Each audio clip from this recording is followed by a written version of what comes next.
The Faculty of Economics and Business, University of Indonesia, FEBUI, is a modern, dynamic, and welcoming campus, a place to study for the nation's future leaders.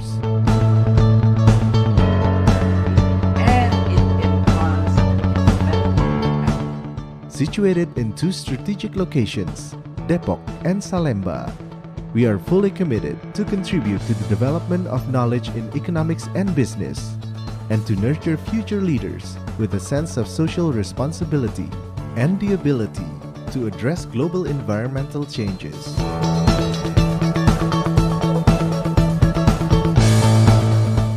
For over 65 years, we have produced the country's best graduates that will potentially play important roles both in the Indonesian government and the private sector. So my name is Thijs Hesselmans, I'm from Blanda, and one of the many things I like about Fakultas Ekonomi and Business Universitas Indonesia is that the campus is really green. It's wonderful.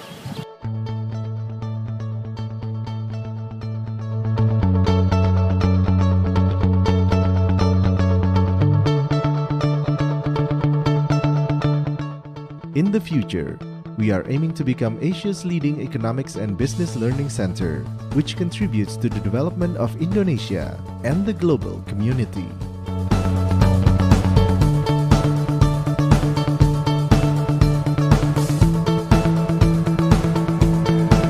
FEBUI has three departments: the Department of Economics, the Department of Management, and the Department of Accounting, with specified courses such as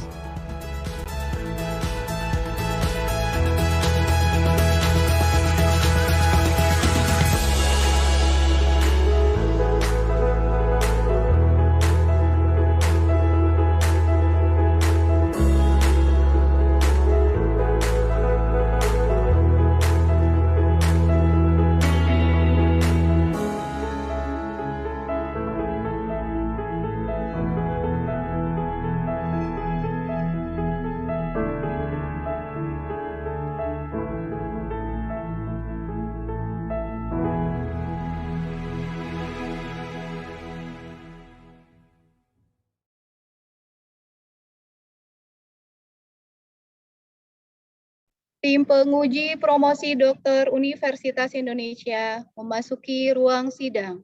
Kami persilakan Bapak dan Ibu tim penguji untuk dapat mengaktifkan kamera dan audionya. Calon Doktor Saudara Muhammad Yopan, kami persilakan memasuki ruang sidang. Sekali lagi kami mohon dengan hormat untuk Bapak dan Ibu tamu undangan untuk tidak mengaktifkan audionya karena ujian akan segera dimulai. Ujian untuk memperoleh doktor program studi ilmu manajemen kekhususan manajemen strategik pada program Pasca Sarjana Ilmu Manajemen Fakultas Ekonomi dan Bisnis Universitas Indonesia dimulai. Kami persilakan Ketua Sidang Bapak Teguh Dartanto PSD untuk membuka ujian ini.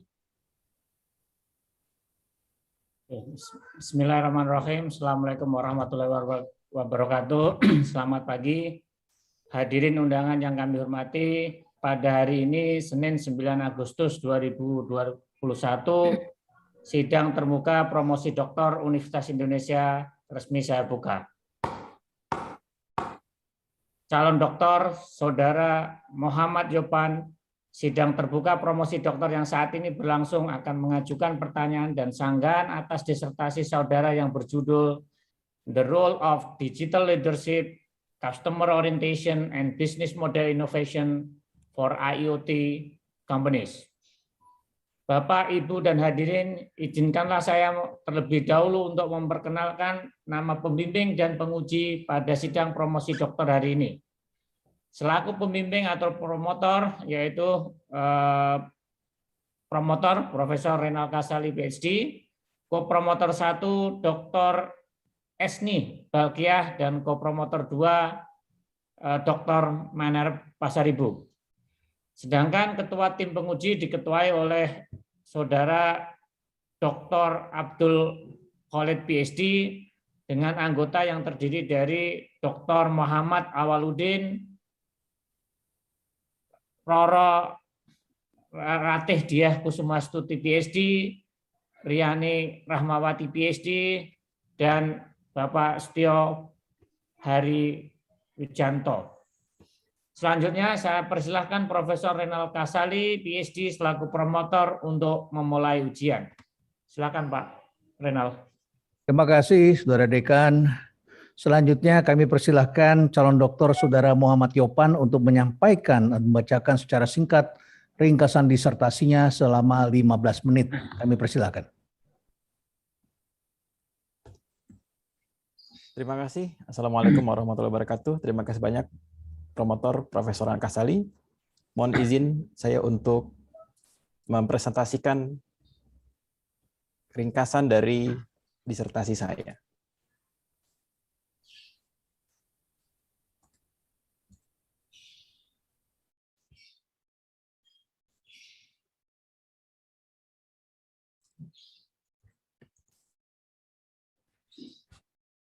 Disertasi ini diberi judul The Role of Digital Leadership, Customer Orientation and Business Model Innovation for IT Companies. Sebagai overview dari McKinsey research yang dilakukan pada 2016, mereka melakukan riset di beberapa negara dan mengidentifikasi bahwa relative score atau indeks digitalisasi berbanding lurus dengan labor productivity. Dari hasil ini kita bisa lihat bahwa Indonesia masih berada pada posisi yang relatif rendah. Artinya, secara produktivitas dari labor masih relatif rendah dan juga berpengaruh terhadap GDP negara Indonesia. Dalam riset ini disimpulkan bahwa apabila Indonesia bisa meningkatkan indeks digitalisasi, maka akan berpotensi untuk meningkatkan labor productivity dan juga meningkatkan ekonomi Indonesia. Selain itu, dari interview di lapangan dengan berbagai leader dari IT company dan eksplorasi, ternyata perusahaan-perusahaan IT di Indonesia masih struggling untuk mendapatkan performance secara finansial. Hal ini juga terindikasi dari research yang ada di McKinsey bahwa memang agak struggling untuk memberikan inovasi IoT di Indonesia. Kemudian, observasi untuk melakukan IoT bisa dilakukan melalui dua persepsi. Yang pertama adalah IoT dari sudut pandang customer sebagai end user. Yang kedua adalah IoT dari sudut pandang provider, yaitu IoT company. Pada penelitian ini, kita lebih fokuskan ke arah IoT dari sudut pandang provider atau IoT companies. Kemudian, karena IoT juga sesuatu yang baru di Indonesia, masih emerging teknologi, sehingga keadaan yang kompleks ini menyebabkan para perusahaan IoT kesulitan untuk mempertahankan keunggulan kompetitif, sehingga melakukan inovasi sebuah bisnis model adalah sebuah keharusan. Dari berbagai research yang dilakukan, baik penelitian sebelumnya maupun riset di lapangan, saya menemukan 3 gap dalam penelitian ini. Yang pertama adalah riset dari sudut pandang IoT lebih banyak dilakukan dari sisi customer atau end user, sedangkan riset yang dilakukan dari sudut pandang IoT company sebagai provider masih sangat sedikit. Yang kedua gapnya adalah faktor-faktor yang mempengaruhi company performance dari IoT company masih dalam masa observasi. Yang ketiga, elemen-elemen apa saja yang membentuk bisnis model innovation dari IoT company juga masih dalam under research. Sehingga pertanyaan besar yang ada di penelitian ini adalah mengapa perusahaan-perusahaan IoT masih struggling untuk mengimprove financial performance. Inilah yang akan dijawab dalam penelitian ini. Objektif dalam penelitian ini ada 4. Yang pertama adalah menginvestigasi faktor-faktor apa saja yang mempengaruhi bisnis model innovation dari sudut pandang. Pertama, internal orientation. Yang kedua adalah external orientation. Tujuan kedua adalah menginvestigasi peran dari sebuah IT ecosystem pada perusahaan IoT. Yang ketiga adalah menginvestigasi peran dari bisnis model innovation terhadap performance perusahaan IoT. Yang keempat adalah menguji critical elemen-elemen apa saja dalam bisnis model innovation yang mempengaruhi IoT company. Kemudian dalam penelitian ini dibuatlah sebuah research framework atau research model yang menggambarkan tentang tujuan, kemudian proses-proses yang membentuk terjadinya penelitian untuk menjawab problem research. Dari sini kita bisa lihat bahwa ada 6 konstruk utama yang membentuk penelitian ini. Mulai dari kiri, yang pertama adalah digital leadership. Memiliki beberapa dimensi sebagai tolak ukur yang bisa digunakan untuk pengambilan data. Kemudian konstruk kedua adalah customer orientation, terdiri dari beberapa dimensi, dan masing-masing dimensi punya beberapa indikator. Kemudian yang ketiga adalah business model innovation, keempat adalah collaboration, kelima regulation readiness, dan terakhir adalah business performance. Dari riset model ini, kemudian dibuatlah dimensi dan juga indikator, lalu dibuatlah questionnaire berdasarkan penelitian sebelumnya dan juga konteks IoT di Indonesia. Oleh sebab itu, dari penelitian ini dihasilkan sebuah questionnaire yang disebarkan kepada 153 perusahaan IoT yang ada di Indonesia. Hasilnya adalah 97 responden menanggapi questionnaire ini, namun hanya 75 IoT company yang valid sebagai responden. Questionnaire ini disebarkan pada periode Januari sampai Juni 2020 dengan profil kebanyakan adalah founder atau owner dari perusahaan IoT. Dari sisi job roles, kebanyakan adalah sales, kemudian dari company types, kebanyakan adalah IoT system integrator. Kemudian dari lokasi, mereka sebagian besar tersebar di Jabodetabek, dan dari sisi gender, sebagian besar adalah pria. Kemudian dari hasil yang kami dapatkan, kemudian saya melakukan penghitungan secara statistik melalui measurement model untuk validasi dan reliability, kemudian melakukan structural model test, sehingga dihasilkan hipotesa dari penelitian ini. Yang pertama adalah hipotesa pertama, terbukti bahwa digital leadership mampu mempengaruhi secara signifikan customer orientation. Namun di hipotesa kedua, yaitu digital leadership tidak mampu mempengaruhi, tidak terbukti mempengaruhi business model innovation. Di hipotesa ketiga, customer orientation ternyata secara signifikan mempengaruhi business model innovation. Hipotesa keempat dan kelima tidak terbukti, sementara hipotesa keenam terbukti, yaitu business model innovation mempengaruhi business performance, kemudian collaboration dan regulation readiness sebagai moderator tidak mempengaruhi hubungan antara business model innovation dengan business performance. Dari sini kita bisa lihat bahwa peran digital leadership sangat-sangat penting. Namun, digital leadership tidak mampu secara langsung untuk mempengaruhi business model innovation. Bisnis digital leadership baru akan mampu mempengaruhi business model innovation apabila dilakukan sebuah moderasi, yaitu customer orientation. Dari sini kita bisa lihat bahwa kemampuan digital leadership saja, misalnya kemampuan seorang leader untuk tahu tentang teknologi saja, tidak serta-merta mampu untuk melakukan inovasi bisnis model. Namun, apabila seorang digital leader mempunyai karakter customer orientation, yaitu mengetahui dengan pasti apa sebetulnya yang customer inginkan, maka dia akan mampu melakukan innovation business model. Dalam konteks IoT, kemampuan untuk mengenali kebutuhan customer sangat penting. IoT sangat niche market, sangat sesuai dengan kebutuhan customer. Boleh jadi di dua perusahaan yang berbeda, di satu segmen yang sama, bisa jadi solusinya atau kebutuhannya berbeda. Karena IoT harus masuk ke dalam pain point line of business. Selain itu, banyak perusahaan IoT yang ternyata berasal dari perusahaan IT. Ini adalah sebuah shifting dari ekspansi bisnis yang sebelumnya perusahaan-perusahaan IT lebih banyak menjual solusi IT ke customer-customer IT. Sehingga conversation mereka hanya pada tataran spesifikasi, produk, dan sebagainya. Tapi ketika mereka shifting ke arah IoT, customer mereka akan jauh lebih banyak. Yang tadinya hanya IT, orang-orang IT sekarang mereka berbicara dengan orang-orang manufacturing, berbicara dengan orang-orang oil and gas, berbicara dengan orang-orang healthcare yang dari sudut pandang bahasa sangatlah berbeda dengan bahasa IT.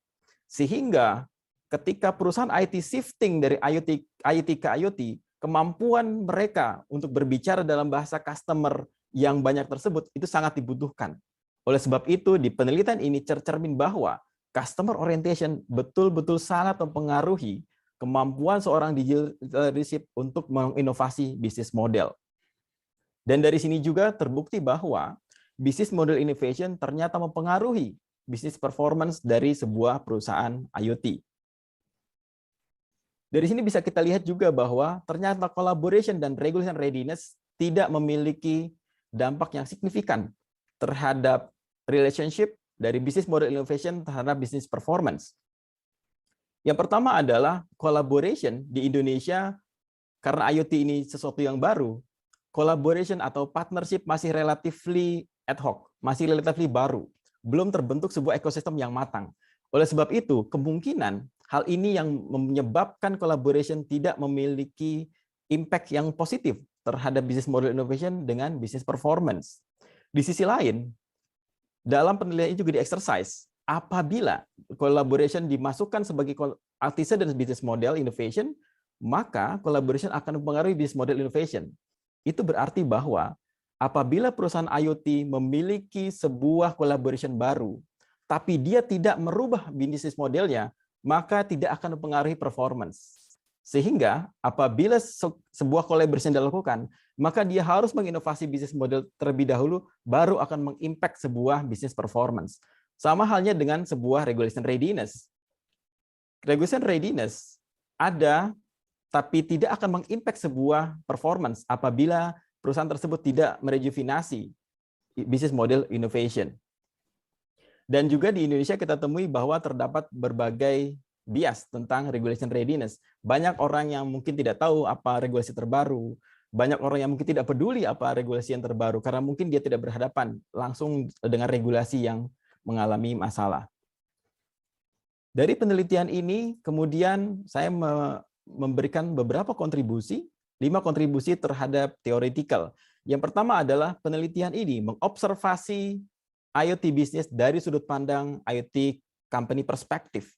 Sebab ini masih sangat jarang. Yang kedua, penelitian ini menguji beberapa indikator dari digital leadership yang merupakan main karakteristik dari sebuah digital leader. Kemudian indikator-indikator ini berkontribusi untuk mendefine operasionalisasi dari digital leadership variables. Sehingga ini bisa digunakan untuk penelitian selanjutnya sebagai main karakteristik atau operasionalisasi untuk penelitian-penelitian digital leadership selanjutnya. Yang ketiga adalah business model innovation ternyata mampu mengimplement, menjadi sebuah komplement dari sebuah strategic management field yang kita tahu sudah sangat established. Hal ini sangat bermanfaat untuk mendiversifikasi company portfolio maupun produk. Yang keempat, penelitian ini berkontribusi untuk membridge gap. Pertama adalah penelitian dari Zhu dan Nakata 2007, kemudian penelitian terbaru dari Voltean dan Glovaci 2021. Yang dikontribusikan adalah ternyata bisnis model performance dipengaruhi oleh business model innovation. Dan business model innovation dipengaruhi ternyata oleh customer orientation. Dan customer orientation ternyata memiliki antecedents, yaitu digital leadership.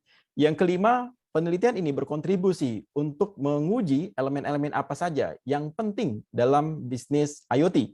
Ada 3 komponen dalam bisnis model, yaitu value creation, value proposition, dan value capture. Selanjutnya, penelitian ini juga memberikan managerial implication. Yang pertama adalah, terbukti dalam penelitian ini bahwa digital leadership dan customer orientation memiliki peran yang sangat penting dalam menstimulasi bisnis model innovation. Dan Profound sebagai karakter utama yang sangat signifikan membentuk sebuah digital leadership adalah sesuatu yang sangat penting untuk diperhatikan perusahaan IoT.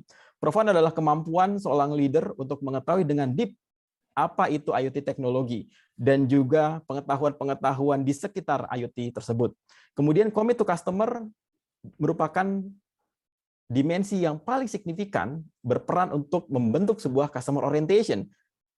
Commit to customer sangat penting di IoT, bagaimana kita berkomit ke customer untuk membantu mereka, misalnya mereduce cost, misalnya memperbaiki reliability, dan lain-lain. Kontribusi kedua untuk manager implication adalah tidak ada satupun strategi yang cocok untuk semua perusahaan. Oleh sebab itu, setiap perusahaan disarankan untuk merejuvenasi bisnis model berdasarkan customer needs. Yang ketiga, dari analisa statistik, ditemukan bahwa general manager atau VP sebagai middle manager mempunyai peranan penting untuk membridging gap antara top management dengan lower level. Sehingga disarankan perusahaan untuk memberikan attention yang lebih kepada GM atau VP, khususnya di 3 area. Yang pertama adalah digital leadership, yang kedua adalah business model innovation, yang ketiga adalah collaboration area. Selanjutnya, implikasi yang keempat adalah penelitian ini memberikan sebuah framework bagaimana bisnis model sebagai supply bisa memberikan pengaruh terhadap ekonomi Indonesia. Terakhir, penelitian ini tidak terlepas dari research limitation. Yang pertama, kemungkinan mengandung bias. Kedua, IoT sebagai emerging teknologi sangat terbatas preface study dan juga data-data. Kemudian yang ketiga, banyak dari responden yang berada di Indonesia, mungkin saja banyak company IoT yang ada di luar provinsi Indonesia. Yang keempat, riset ini dilakukan di Indonesia sebagai salah satu emerging market dan punya karakteristik khusus. Sehingga generalisasi untuk emerging market dan developed market mungkin tidak sesuai. Future research yang disarankan untuk penelitian selanjutnya, yaitu pertama mengobservasi 360 derajat untuk mereduce bias. Yang kedua, mengeksplor indikator atau influence faktor yang lain yang mungkin saja mempengaruhi performance dari IoT company, misalnya learning organization dan employee capabilities. Yang ketiga, relationship antara digital leadership dengan business model innovation masih inkonsisten. Bisa saja dilakukan penelitian selanjutnya dalam konteks industri atau negara atau teknologi related yang berbeda. Keempat, mengeksplor kolaborasi dan regulation readiness sebagai antecedents dari sebuah business model innovation. Yang terakhir adalah mengobservasi industri 4.0 teknologi yang lain, misalnya cloud, AIML, maupun big data analytics. Demikian ringkasan disertasi ini saya sampaikan. Terima kasih.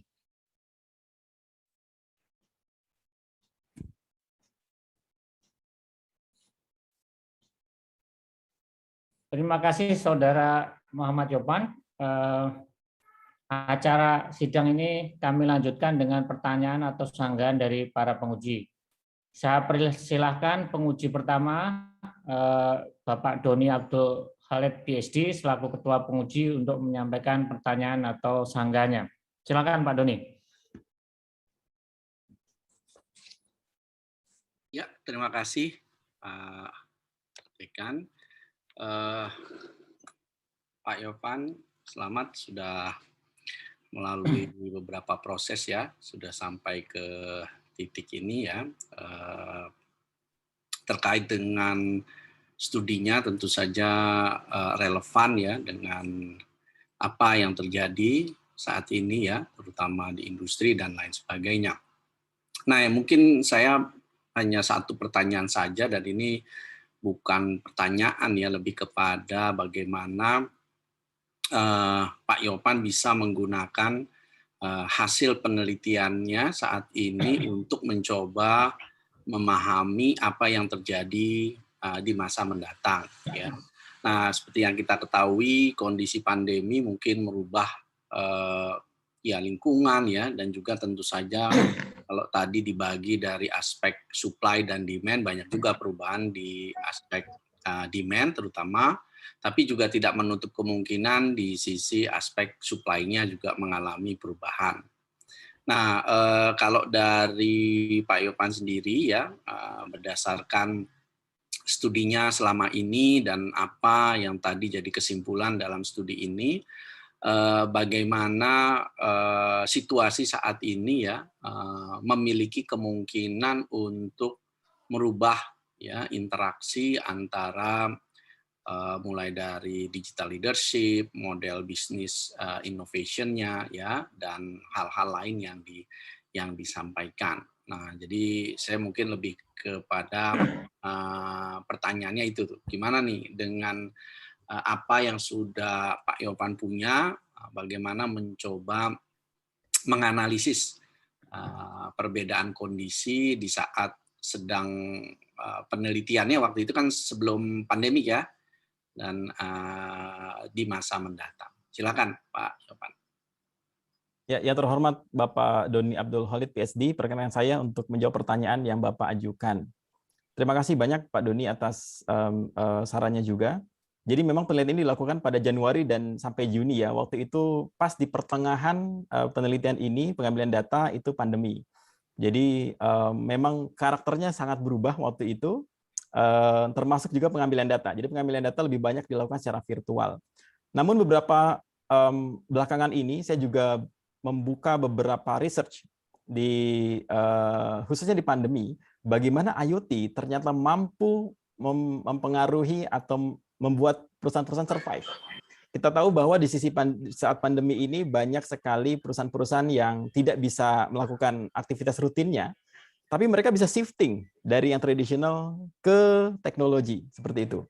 Nah, salah satu contohnya adalah misalnya di dunia kesehatan.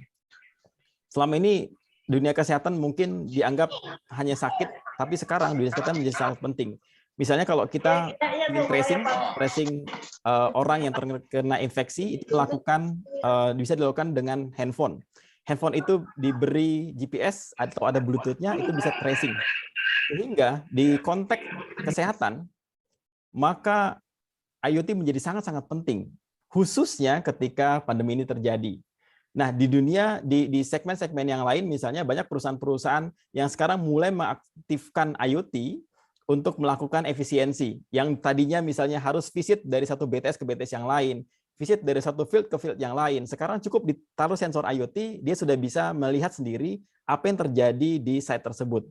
Sehingga orang tidak perlu datang untuk menghindari kontak fisik dan lain-lain. Nah, itu sangat bermanfaat, karena ternyata bisa reduce cost traveling, cost waktu, cost resource, itu bisa sangat dihemat dengan adanya IoT tersebut. Sehingga berita baiknya adalah kejadian COVID ini membuat perusahaan jadi semakin berakselerasi untuk menggunakan teknologi. Salah satunya adalah IoT. Jadi ke depannya yang saya pikirkan adalah semakin banyak perusahaan-perusahaan yang semakin sadar bahwa IoT itu sangat penting. Bahwa interaksi orang dengan orang lain itu perlu dikurangi. Bahwa efisiensi ternyata bisa dilakukan dengan menambahkan sebuah teknologi, misalnya IoT. Sehingga akan banyak sekali customer-customer, misalnya beberapa segmen-segmen industri yang semuanya akan menggunakan IoT untuk mengefisiensikan mereka punya produktivitas, mereka punya cost, kemungkinan meningkatkan produktivitas mereka. Nah, ini berita baik juga untuk IoT, akan semakin digemari, dan ternyata banyak perusahaan yang survive karena mereka memanfaatkan IoT. Demikian jawaban yang saya dapat sampaikan, Pak Doni. Ya, sedikit mungkin saya minta jawaban yang langsung, misalnya kalau saat ini bagaimana, kalau dalam kesimpulannya kan consumer orientation mempengaruhi tapi melalui business model innovation ya? Betul. Ya, nah apakah dengan kondisi yang sekarang pengaruhnya bisa misalnya langsung ke dalam performance IoT-nya atau seperti apa gitu? Mungkin lebih ke situnya Pak Yopan. Ya, terima kasih banyak Pak Doni. Yang pertama, secara umum, kenapa customer orientation tidak bisa secara langsung mengenai performance? Reasonnya adalah apabila kita terlalu customer oriented tanpa memperhatikan business model innovation, bisa jadi perusahaan kita tidak perform. Karena di customer orientation kita tidak memperhatikan value capture. Value capture adalah value untuk menangkap sebuah revenue dari IoT, dan itu baru ada di business model innovation.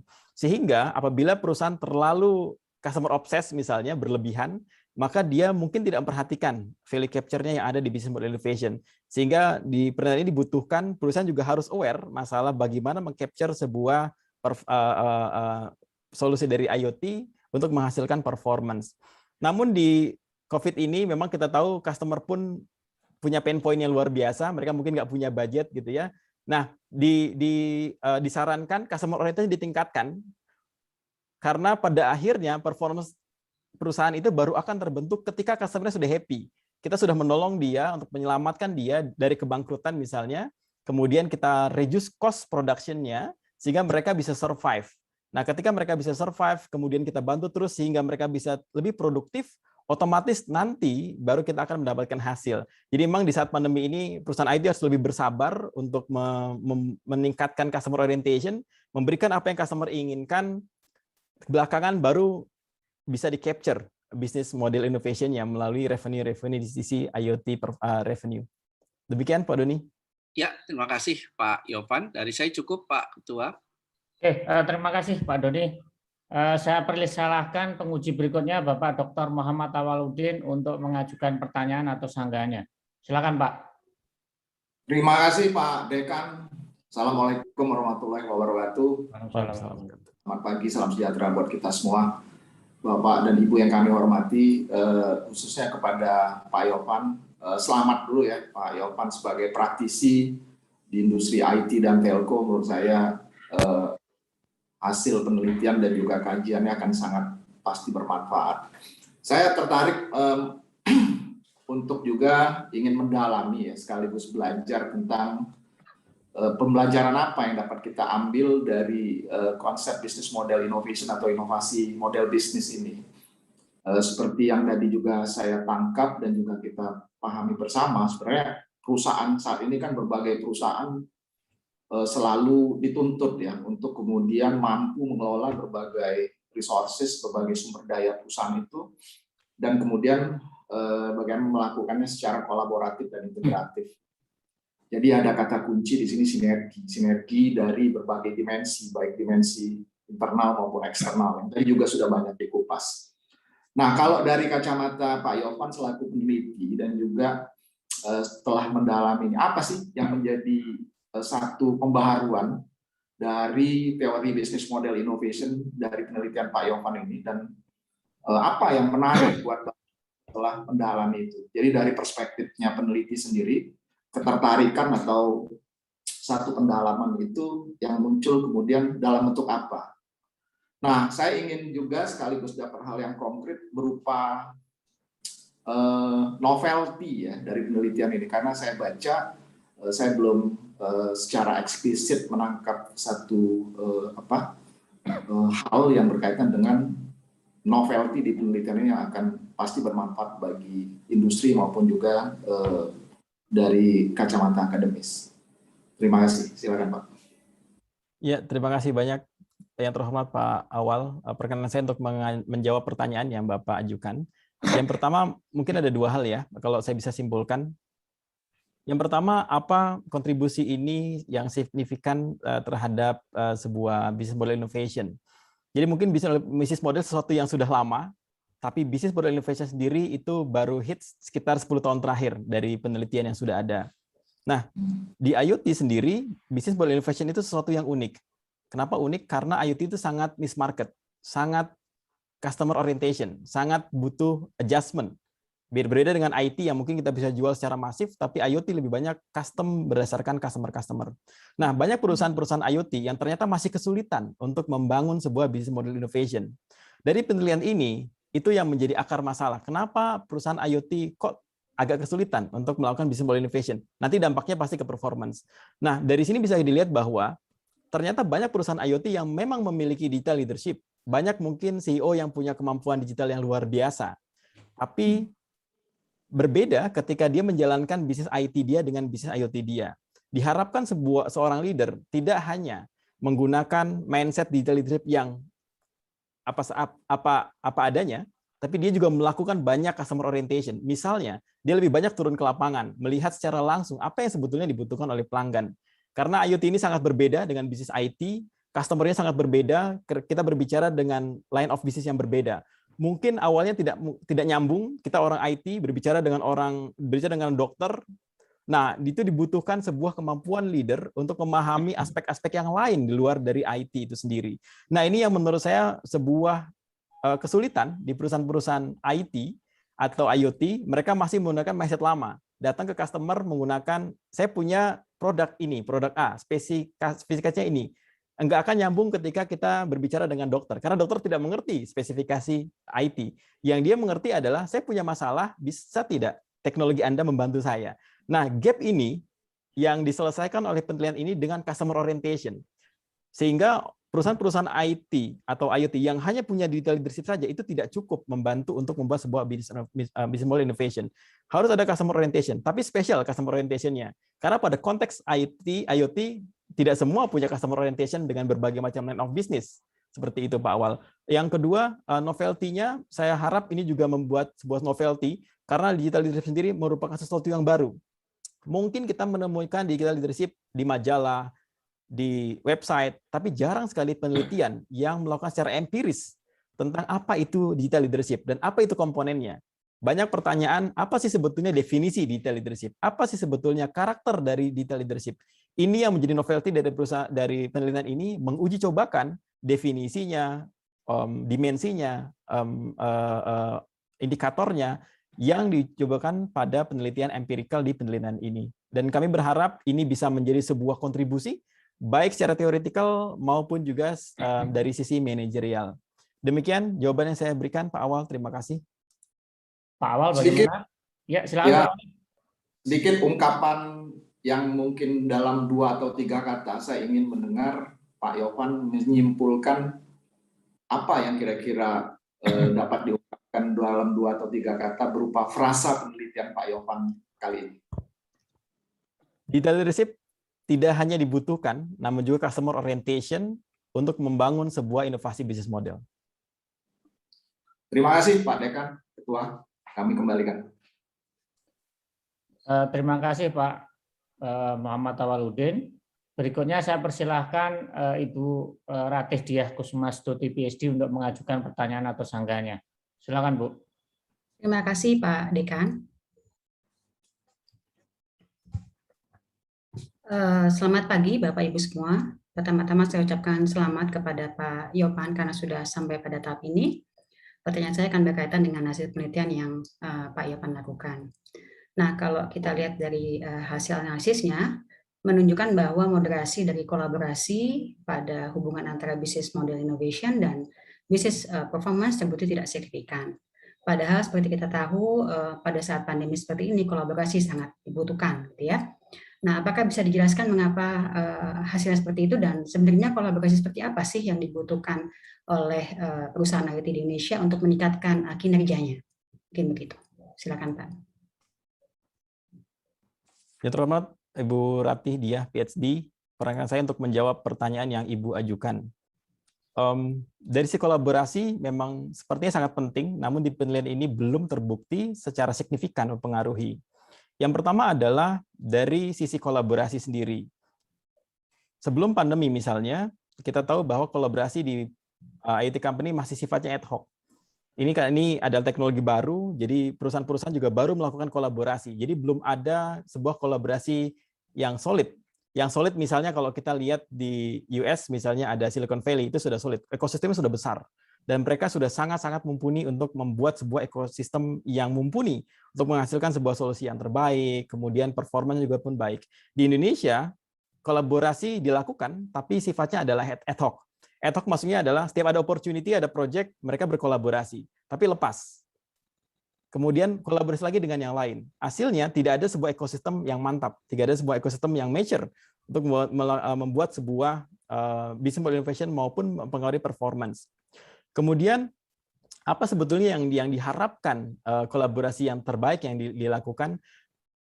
Dalam penelitian ini awalnya adalah ecosystem readiness. Jadi ecosystem readiness itu bukan hanya kolaborasi dengan perusahaan sesama perusahaan IoT, tapi juga ada stakeholder yang lain. Misalnya yang pertama adalah pemerintah sebagai regulator. Pemerintah adalah ekosistem juga. Bagaimana kalau pemerintah tidak mendukung adanya sebuah IoT? Itu sangat-sangat memberatkan. Nah, peran pemerintah untuk membuat regulasi yang tepat ini sangat-sangat dibutuhkan. Jadi ekosistemnya nanti arahnya ke arah sana. Yang kedua adalah juga customer. Customer juga sebuah ekosistem. Mengapa? Karena di IoT sebagai emerging teknologi perlu trial, perlu piloting. Tanpa adanya customer, tanpa adanya pelajari bagaimana sebetulnya customer butuhkan, ini juga akan mengalami kesulitan. Sehingga customer harus dimasukkan dalam sebuah ekosistem. Dan ini nampaknya masih agak kesulitan.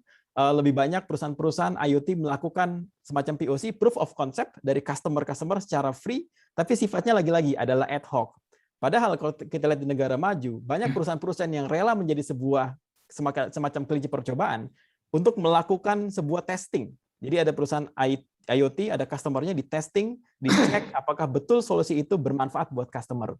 Nah, ini adalah ekosistem yang mungkin belum ready di Indonesia, sehingga hasilnya collaboration belum mampu untuk mempengaruhi hubungan antara business model innovation dengan performance.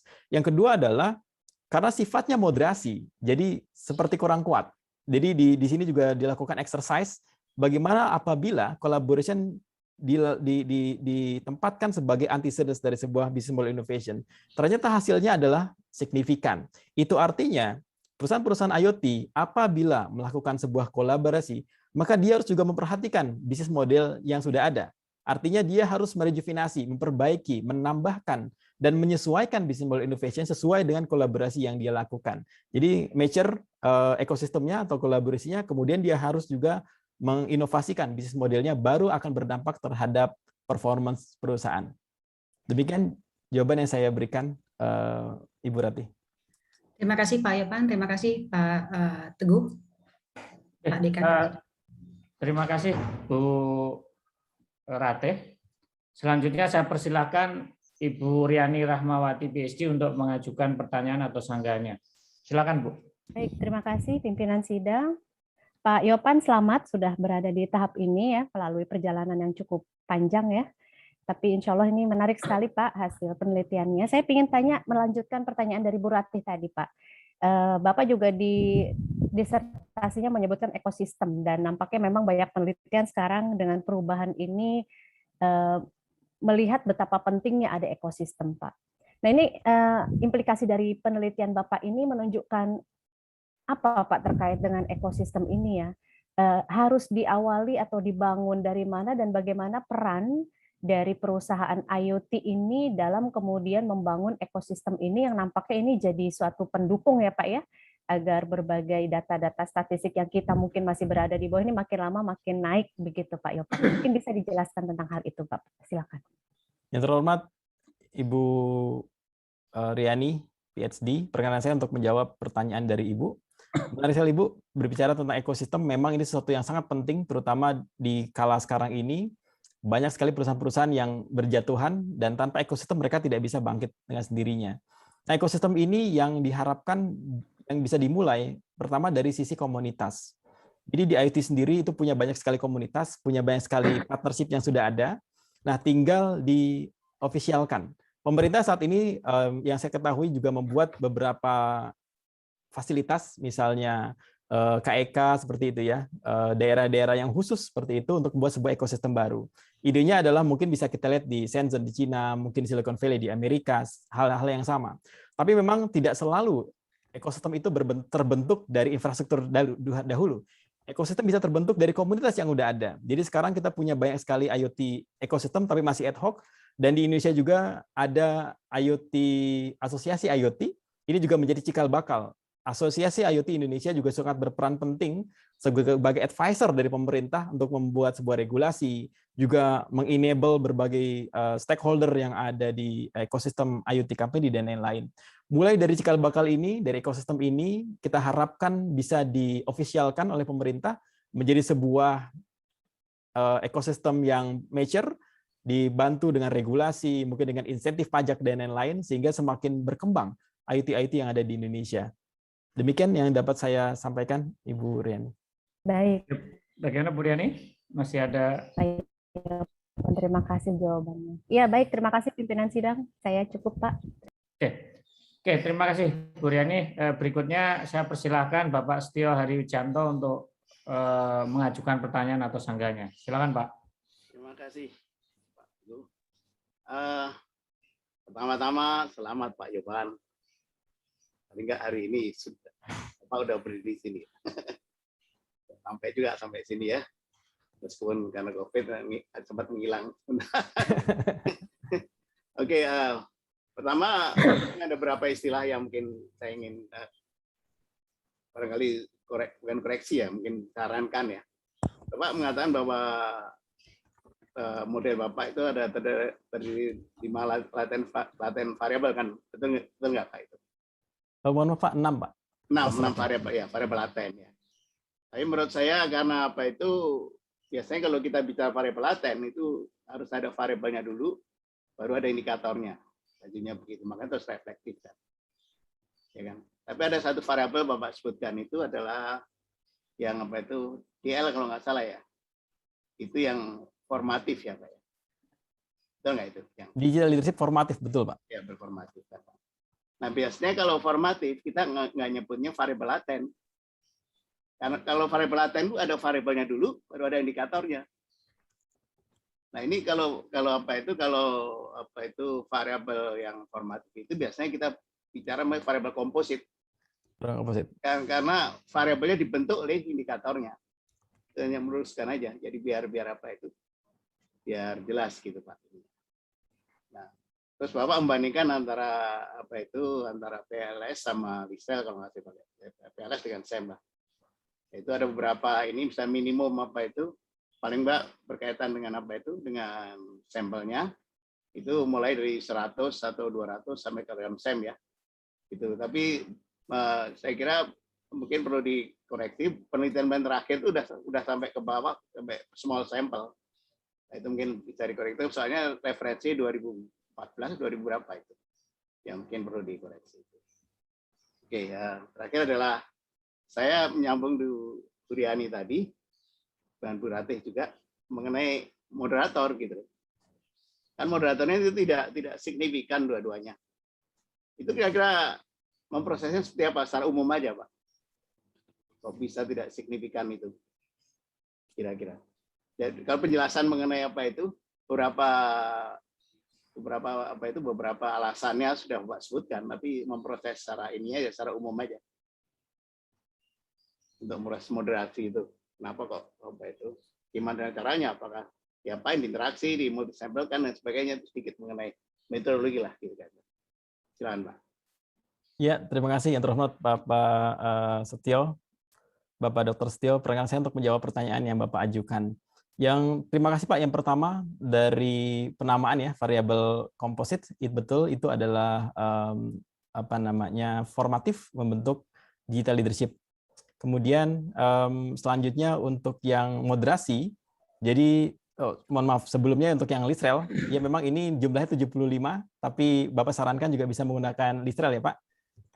Sepertinya ini akan sangat menarik karena memang penelitian sekarang lebih niche, lebih spesifik, dan jumlah respondennya juga sangat-sangat sedikit. Contohnya IoT sendiri memang emerging teknologi dan juga perusahaan-perusahaan juga masih sangat sedikit di Indonesia. Saya kira sangat bermanfaat untuk penelitian selanjutnya menggunakan Lisrel dalam small sample. Terima kasih Pak atas inputnya. Kemudian yang ketiga dari moderasi, jadi di penelitian ini menggunakan Smart PLS. Di Smart PLS memang ada fitur untuk memberikan moderasi, dan itu sifatnya lebih otomatis. Jadi kita hanya memasukkan parameter apa yang ingin dilakukan sebagai moderasi, kemudian pengaruhi hubungan apa dengan apa. Yang dilakukan di Smart PLS ini adalah interaksi, jadi mengalihkan hubungan antara bisnis model innovation dengan performance, kemudian diinteraksikan dengan moderator. Dalam hal ini adalah collaboration dan regulation readiness. Dan hasilnya memang ternyata tidak signifikan. Dari beberapa tes dan beberapa penelitian, memang pada umumnya ketika melakukan moderasi di Smart PLS, hasilnya lebih banyak tidak signifikan. Jadi ini mungkin yang juga salah satu PR untuk menguji cobakan moderasi sebagai moderasi untuk menggunakan software yang lain, bukan cuma Smart PLS ya. Karena memang di penelitian selanjutnya diskusi dengan beberapa peneliti juga, ketika melakukan moderasi di Smart PLS lebih banyak cenderung tidak signifikan, seperti Pak Setio. Smart PLS pun juga melakukan banyak sekali perbaikan. Kita tahu banyak versi yang sudah ditambahkan dari sisi fiturnya dan juga dari sisi metodologi yang dihitung oleh Smart PLS tersebut. Terima kasih Pak Setio, demikian jawaban yang bisa saya sampaikan. Ya, ini aja Pak, apa itu teman biasanya karena bila Bapak interaksikan itu multi-call-nya terjadi, kira-kira begitu. Jadi multi-call itu seringkali. Multi-call ini sih, ya. Kemungkinan nanti Bapak coba dengan multi-sampel Pak, bagi dua kelompok. Dicoba aja, siapa tahu multi-sampel bisa signifikan itu. Baik, terima kasih jawabannya. Baik, terima kasih banyak Pak Setio. Pak Teguh. Terima kasih Pak Setio. Dari penguji sudah semuanya. Berikutnya adalah dari tim kopromotor. Saya persilahkan kopromotor 1, Ibu Dr. Esni Balkiyah untuk menyampaikan tanggapan atau sanggahnya. Silakan Bu. Terima kasih Pak Pimpinan Sidang, Pak Teguh, Pak Yopan. Saya kemarin itu waktu kita berdiskusi ya terkait dengan finding ini, menarik sekali the power of customer orientation ya Pak ya di dalam modelnya ya. Nah, kalau saya melihat lagi lebih dalam model Bapak tersebut, saya melihat adalah peran penting daripada committed to customer. Dimensi itu ya Pak, karena dia loadingnya adalah yang paling besar. Nah, menurut saya itu memang harus begitu ya di era sekarang ya Pak ya. Nah, saya ingin mendengar pendapat Bapak bagaimana implementasi committed to customer ini di industri ini Pak. Silakan Pak. Ya, yang terhormat Ibu Dr. Esni Balkiyah, perkenan untuk menjawab pertanyaan yang Ibu ajukan. Benar sekali Bu, jadi commit to customer adalah dimensi yang paling signifikan membentuk customer orientation. Dan di IoT sendiri karakternya sangat unik. Jadi biasanya ketika kita pertama kali ketemu dengan customer akan menceritakan pain point-nya mereka. Dari situ kemudian kita olah membuat sebuah solusi. Biasanya solusi yang ditampilkan tidak pas dengan customer. Karena untuk membuat sebuah solusi IT itu sangat membutuhkan waktu yang lama, ada FGD-nya, ada diskusi dengan berbagai macam stakeholders, kadang-kadang mempengaruhi operational proses di perusahaan tersebut sehingga butuh waktu yang lama. Nah, commit to customer ini adalah sebuah komitmen yang harus diberikan dari awal hingga akhir. Kadang-kadang kebanyakan secara kasar lepas tangan seperti itu ya. Jadi yang penting saya menjual, selesai. Padahal IoT berbeda. IoT sekali lagi berbeda dengan IT. Bisnis IT mungkin bisa seperti itu. Saya menjual wireless, apapun yang dipakai oleh wireless itu saya hanya jual. Tapi ketika masuk ke dunia IoT, sangat customer oriented. Berbeda customer, beda pain point. Dan kadang-kadang yang customer inginkan bukan yang customer butuhkan. Jadi berbeda antara keinginan dengan kebutuhan. Sehingga kita dituntut untuk deep dive, tahu lebih detail tentang kebutuhan mereka, apa pain point mereka, dan seterusnya. Sehingga commit to customer adalah sebuah komitmen dari perusahaan IoT untuk betul-betul membantu customer mengatasi real pain point yang betul-betul ada di lapangan. Seperti itu. Makanya ini menjadi sebuah temuan yang menarik karena memang benar di konteks IoT commit to customer kadang-kadang suka dilupakan oleh banyak perusahaan IoT karena lebih banyak selling, lebih banyak menjual tanpa memperhatikan komitnya ke customer. Demikian jawaban yang dapat saya berikan, Bu Esni. Terima kasih. Bagaimana Bu Esni? Cukup Pak Teguh, terima kasih Pak Yopan, penjelasannya sangat robust. Oke, terima kasih Bu Esni. Berikutnya dari kopromotor 2, saya persilahkan Bapak Dr. Manarep Pasaribu untuk menyampaikan tanggapan atau sanggahnya. Baik, terima kasih ini Bapak Dekan, Ketua Sidang, Bapak Teguh Dartanto, PhD, dan juga yang kami hormati Profesor Renal sebagai promotor ya, dan juga Ketua Sidang Bapak Doni.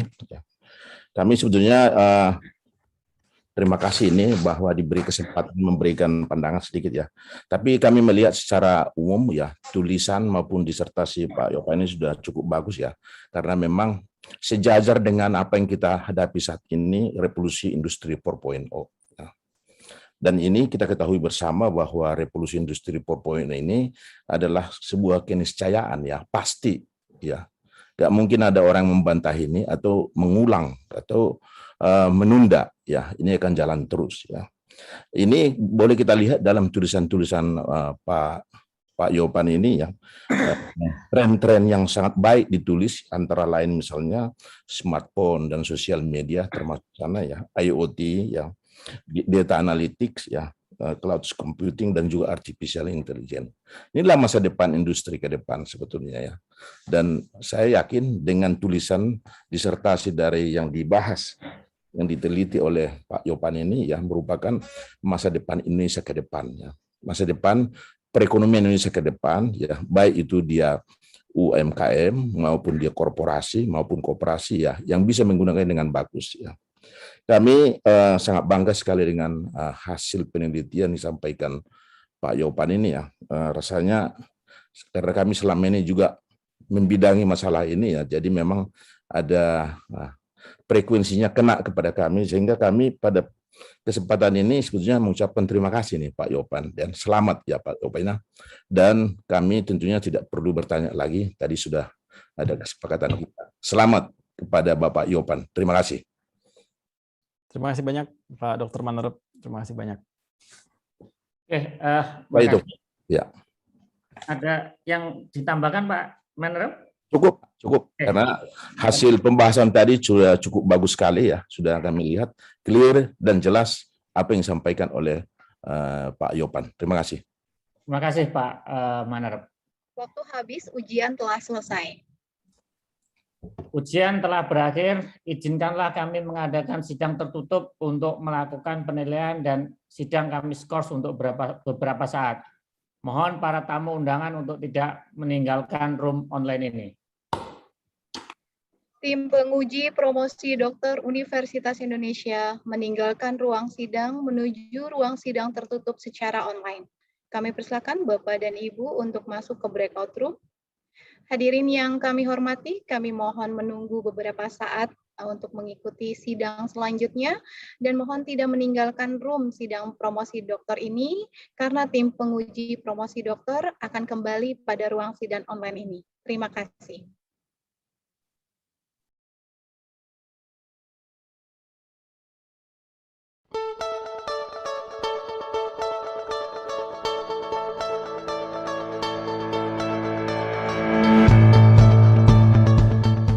The Faculty of Economics and Business, University of Indonesia, FEBUI, is a modern, dynamic, and welcoming campus, a place to study for the nation's future leaders.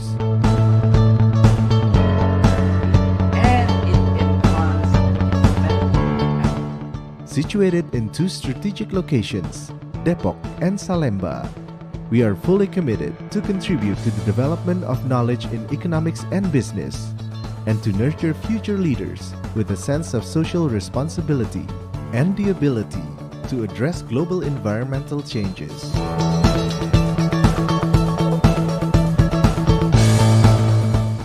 For over 65 years, we have produced the country's best graduates that will potentially play important roles both in the Indonesian government and the private sector. So my name is Thijs Hesselmans, I'm from Blanda, and one of the many things I like about Fakultas Ekonomi and Business Universitas Indonesia is that the campus is really green. It's wonderful.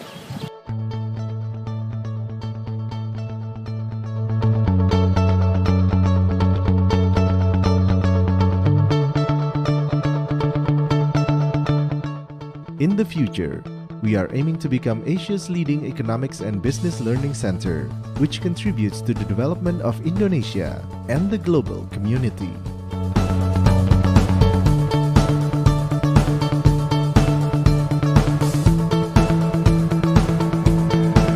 FEBUI has three departments: the Department of Economics, the Department of Management, and the Department of Accounting, with specified courses such as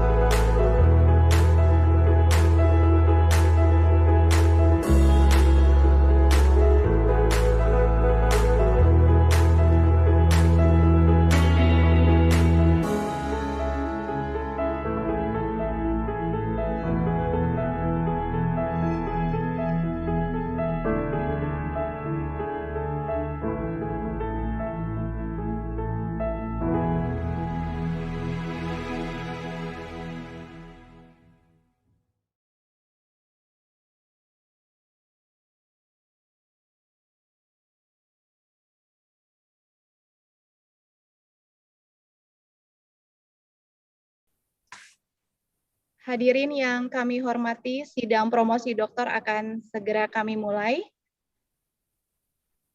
Tim penguji promosi dokter Universitas Indonesia memasuki ruang sidang. Calon dokter Saudara Muhammad Yopan dipersilakan masuk ruang sidang dan harap mengaktifkan video, kamera, serta audionya. Kami persilakan Ketua Sidang Bapak Teguh Dartanto untuk memulai sidang ini. Sidang terbuka promosi doktor Universitas Indonesia, saya buka kembali. Calon doktor Saudara Muhammad Yopan, kami telah mempelajari disertasi yang saudara ajukan kepada kami, serta memperhatikan pembelaan saudara atas pertanyaan dan sanggahan dari pihak kami. Promotor yang diketuai oleh Profesor Renal Kasali, PhD, telah menyampaikan keterangan mengenai pengembangan keahlian saudara, dan Ketua Program Studi telah pula melaporkan hasil ujian proposal riset, hasil riset, dan publikasi artikel ilmiah saudara. Berdasarkan semua itu, tim penguji memutuskan untuk mengangkat saudara menjadi doktor dalam program studi ilmu manajemen, kekhususan manajemen strategik dengan yudisium cum laude. Kita kasih aplaus dulu. Kami ucapkan selamat kepada Dr. Muhammad Yopan atas gelar yang saudara peroleh. Selanjutnya saya persilahkan promotor Bapak Profesor Renal Kasali, PhD, untuk menyampaikan sambutannya. Silakan, Prof. Terima kasih, Saudara Dekan. Pertama, saya ucapkan selamat kepada seluruh tim penguji dan kopromotor yang telah mengantarkan Saudara Muhammad Yopan sebagai lulusan yang cum laude. Suatu kebahagiaan bagi kita semua. Juga kemudian selamat untuk Saudara Yopan, juga pada keluarga Saudara Yopan yang tentu saja turut mengantarkan Saudara Yopan untuk memperoleh gelar yang prestisius ini. Saudara-saudara sekalian, adalah satu kebanggaan bagi profesor untuk mengantarkan generasi berikutnya menjadi orang-orang yang lebih hebat dari dirinya sendiri, dari generasinya. Saya sendiri adalah ketua program yang pernah memimpin program studi ini dan bahkan melahirkan program jurusan strategic management pada waktu itu. Dan saya juga adalah dosen dari beberapa orang yang hari ini sebagai penguji, dan suatu kebahagiaan bagi saya. Dan mereka telah menjadi orang-orang yang hebat yang benar-benar kami impikan seperti di masa lalu. Nah, saudara-saudara sekalian, profesor tentu selalu mengintai mahasiswa-mahasiswa hebat. Tetapi ternyata bukan hanya profesor yang satu ini yang mengintai mereka. Juga ada banyak profesor yang lain. Dan saya diceritakan betapa banyak mahasiswa yang sudah saya incar ternyata sudah ditangkap terlebih dahulu oleh profesor yang lain. Memang enak membimbing mahasiswa yang cerdas, yang diajak bicara, besoknya minggu depan sudah kembali lagi, mengantarkan dan membawa sesuatu yang lebih baru. Saya tidak heran kalau Saudara Yopan hari ini mendapatkan gelar yang dengan prestasi, dengan yudisium cum laude, ya, karena ini suatu proses yang cukup panjang. Nah, saudara-saudara sekalian, saya memilih menunggu mereka, dan akhirnya salah satu yang datang kepada saya memang adalah Saudara Yopan. Tetapi sebagai seorang academician, kami tidak hanya mengajarkan membentuk mereka intelek, tetapi juga kami harus mengajarkan intelligence atau kecerdasan mereka. Intelek artinya adalah pengetahuan, artinya adalah keterampilan melakukan riset, artinya adalah memiliki degree academics yang memadai. Tetapi intelligence adalah lebih melahirkan mereka agar menjadi manusia yang utuh, bukan menjadi manusia robot yang hanya bisa berpikir mekanistik. Oleh karena itu, maka saya masih ingat ketika berada di kelas kami, salah satu yang kami coba berikan kepada mahasiswa ketika buku Harari muncul. Ya, Harari muncul dengan sejarah perubahan.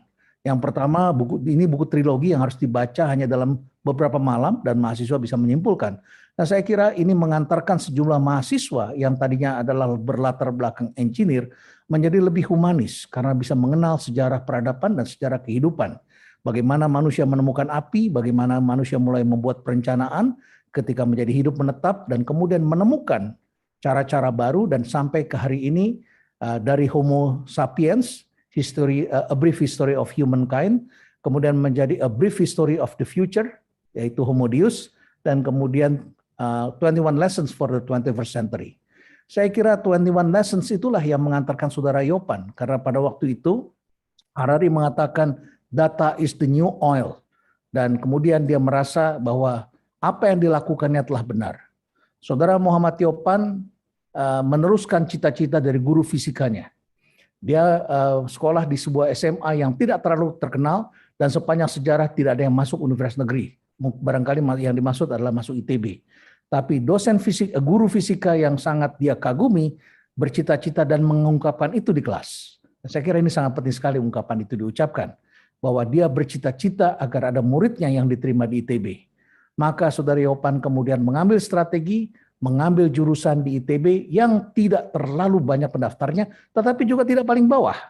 Maka dia mengambil jurusan geofisika. Nah, geofisika sebetulnya adalah jurusan yang kemudian menjadi sangat terkenal, karena pada masa Saudara Yopan kuliah, pendapatan atau gaji tertinggi di perusahaan itu adalah eksplorasi migas.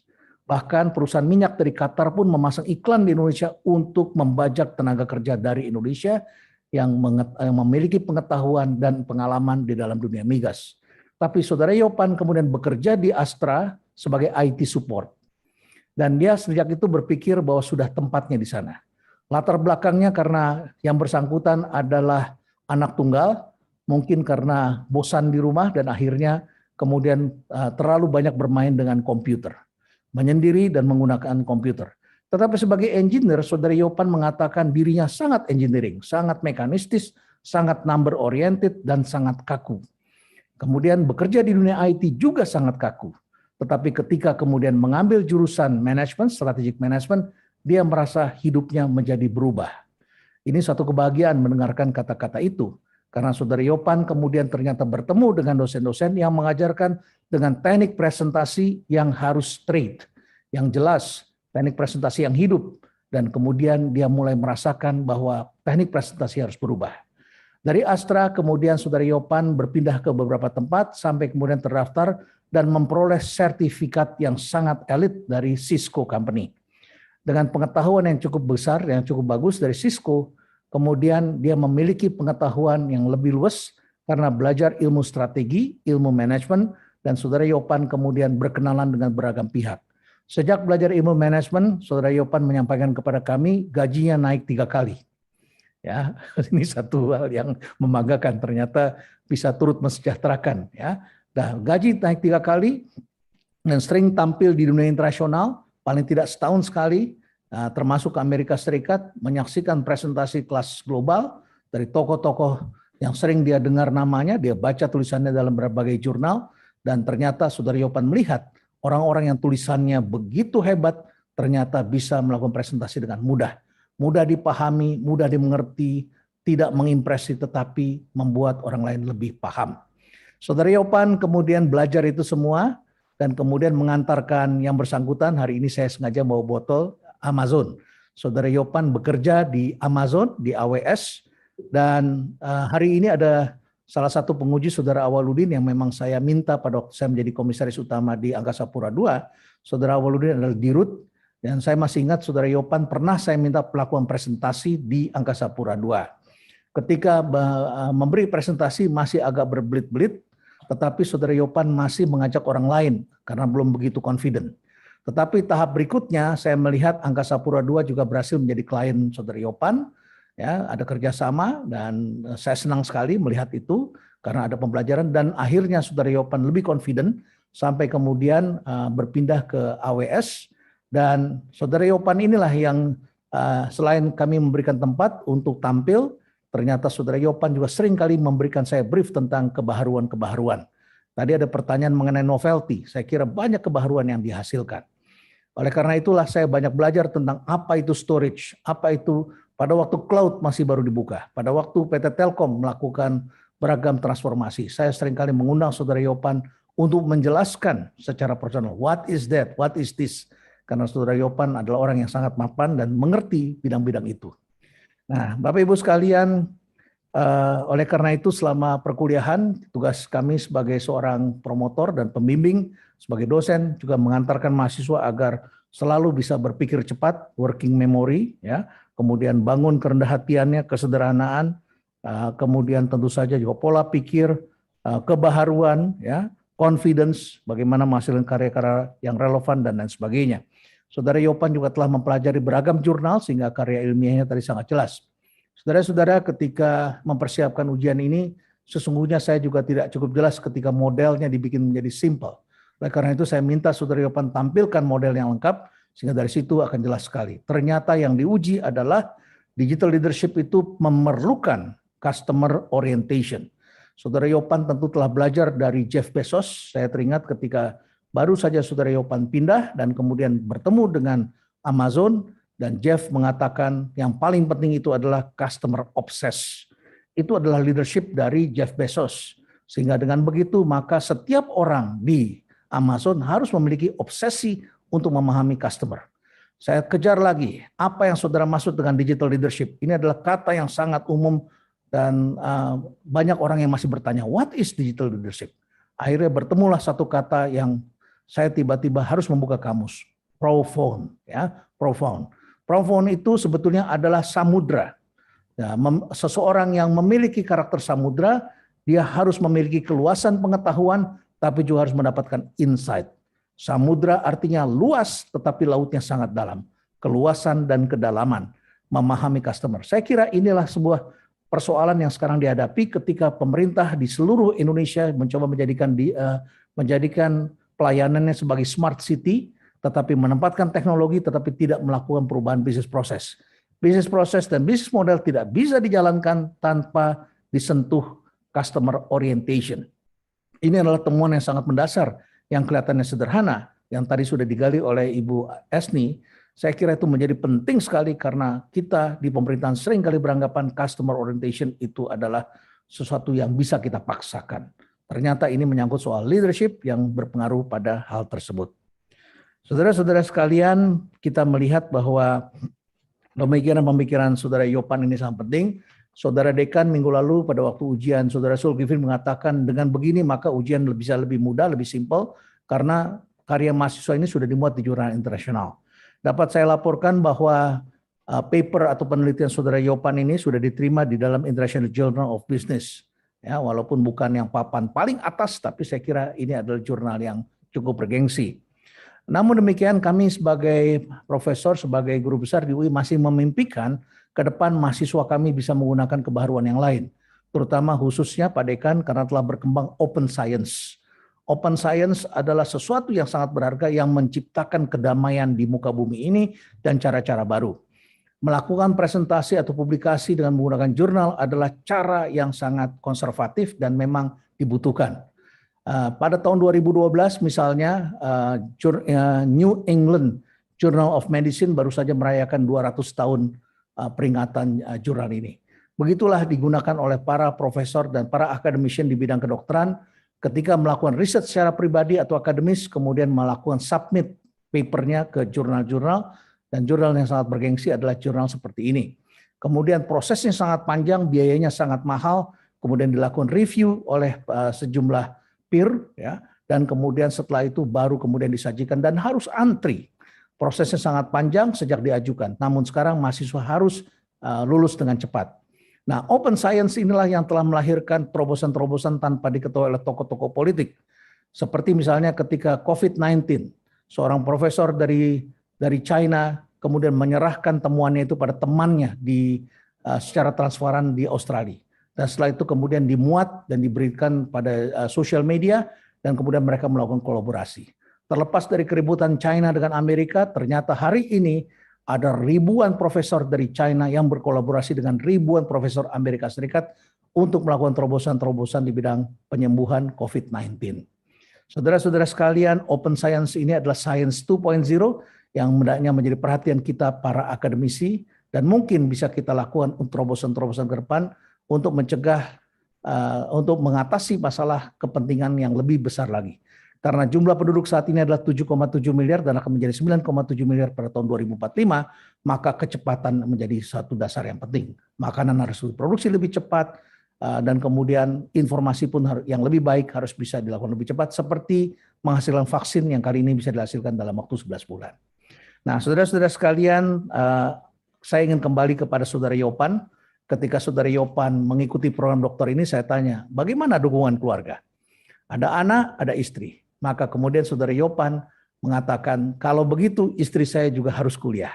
Istri lulusan IPB, kemudian mengambil juga program master di FKUI, ya, bidangnya adalah biomedics, dan setelah itu sekarang mengambil program doktoral di Fakultas Kedokteran UI sejak tahun 2019.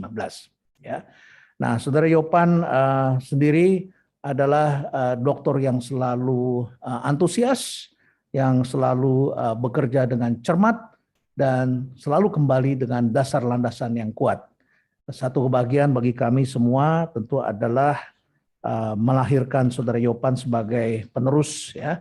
Semoga ini tidak hanya digunakan untuk bekerja untuk naik gaji yang berikutnya, karena naik gaji pertama, kedua, ketiga barangkali hanya hitungannya 10-15%, tapi ketika saudara memperoleh gelar bagus dan berpengetahuan, mempunyai wawasan yang luas, naiknya sudah sekian ratus %, tapi setelah itu dapat lagi posisi yang lebih tinggi. Namun kami harapkan dengan memperoleh gelar PhD dan cum laude bisa meneruskan pengetahuan yang sudah dipindahkan, ya, dikembangkan, menciptakan kebaharuan lagi di kemudian hari.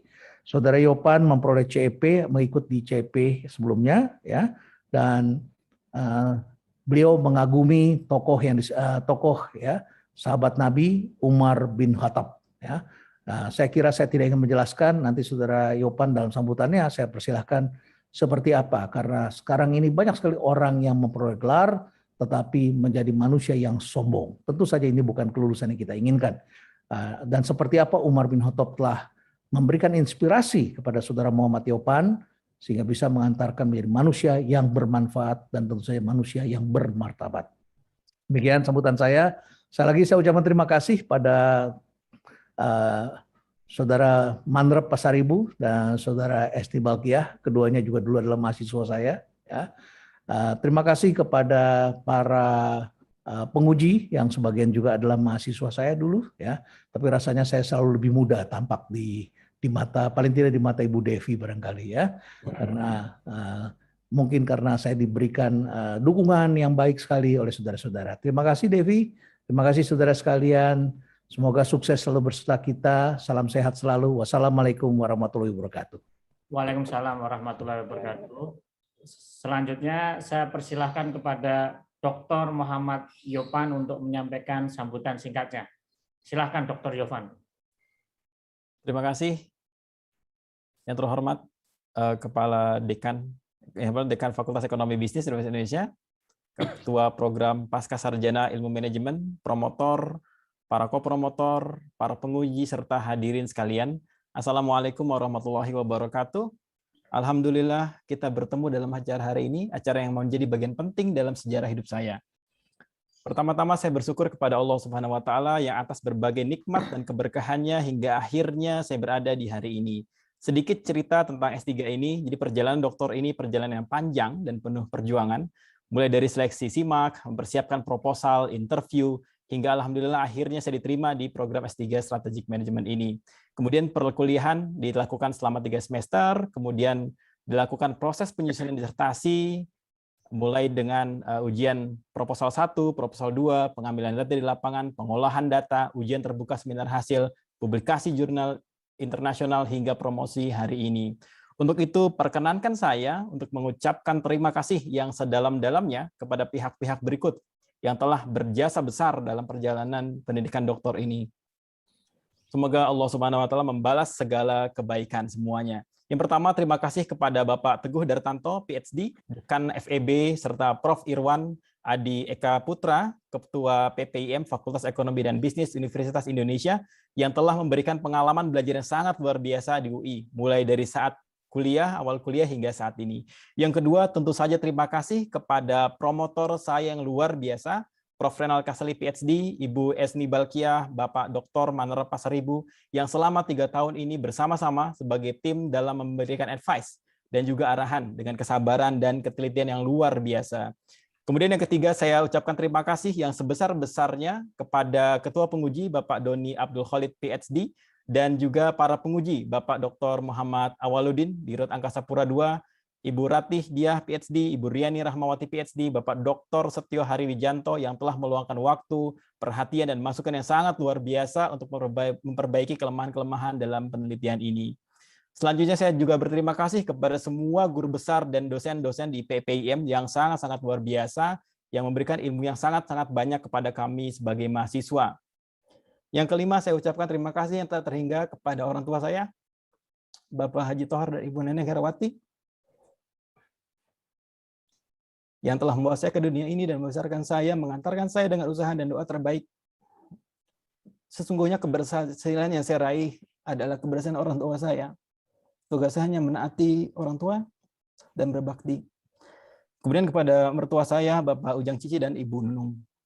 Juga terima kasih kepada keluarga kecil saya, istri saya Ratnayani, dan kedua anak saya, Neva dan Antifa, yang dalam kesabaran merelakan waktu keluarga untuk saya gunakan sebagai waktu belajar, menulis, meneliti, dan menyelesaikan program S3 ini. Kemudian di S3 ini juga istri saya sedang mengambil kuliah juga S3 di program studi gizi sebagaimana yang tadi Prof katakan di Fakultas Kedokteran UI. Semoga istri saya cepat selesai sehingga kita tidak memikirkan waktu dan biaya kuliah lagi. Kemudian sedikit flashback, sewaktu saya mengambil S2, tahun berikutnya istri saya juga ambil S2. Dan ketika saya ambil S3, 2 tahun kemudian istri saya juga ambil S3. Jadi kami ketika belajar bersama, inilah cara kami untuk menguatkan dan juga menginspirasi satu sama lain. Kemudian terima kasih dan apresiasi yang luar biasa setinggi-tingginya saya sampaikan kepada teman-teman di angkatan saya di S3 Strategic Management, kepada Dr. Hari Patria, kepada Dr. Muhammad Zulkifli, kepada Pak Nyoman Yetna, kepada Pak Dr. Darwin Silalahi, Mas Bayu, Mas Boy Bayu, Mas Alvin Siregar, Mas Aziz, Mas Deon, Pak Arif, Pak Oscar. Mereka adalah teman-teman saya, sahabat-sahabat saya. Saya sangat bangga bisa bersatu kelas dengan mereka. Dan mereka adalah orang-orang yang kerap membantu saya dari masa kuliah hingga promosi saat ini. Tidak jarang dulu kami sering bergadang sampai jam 2 pagi, menjelaskan paper dan presentasi. Dan juga terima kasih kepada senior saya, Mas Adi, Mas Dr. Adi Santoso, Mbak Diana, dan teman-teman senior lain yang sudah sangat berjasa dari awal kuliah hingga saat ini. Kemudian terima kasih kepada tim PPM, Mbak Devi, Mas Wisnu, Mbak Banurati, Pak Herman, dan kawan-kawan semua yang sangat sabar dan tak kenal lelah membantu saya dari awal pendaftaran hingga kuliah saat ini. Dan juga terima kasih thank you so much to Lee Chiu Tan, Managing Director Amazon Web Service ASEAN, yang memberikan spirit dan kemudahan dalam menyelesaikan disertasi ini, serta teman-teman AWS yang juga hadir dari berbagai negara. Tak lupa juga terima kasih kepada Cisco System. Jadi Cisco System adalah perusahaan saya bekerja waktu awal saya S3 yang telah memberikan beasiswa kepada saya untuk kuliah S3 ini. Kemudian terima kasih juga kepada 75 pimpinan perusahaan IoT yang telah menjadi responden dalam penelitian ini. Di antaranya Bapak Charles Sutanto, Mas Ali Fahmi, Pak Tommy Sugianto, Mas Febri, dan lain-lain yang juga saya jadikan sebagai narasumber dalam interview penelitian ini. Sedikit mundur beberapa tahun silam, sebelum saya join S3 ini, saya sadari saya bukanlah akademisi. Saya bukan ilmuwan, saya juga bukan penulis. Saya hanya pegawai sebuah perusahaan teknologi biasa. Kala itu saya gundah, saya gelisah karena saya mengalami banyak sekali kekurangan dan ketidaktahuan. Untuk itu saya coba memutuskan untuk belajar, dan saya putuskan untuk belajar kuliah di UI.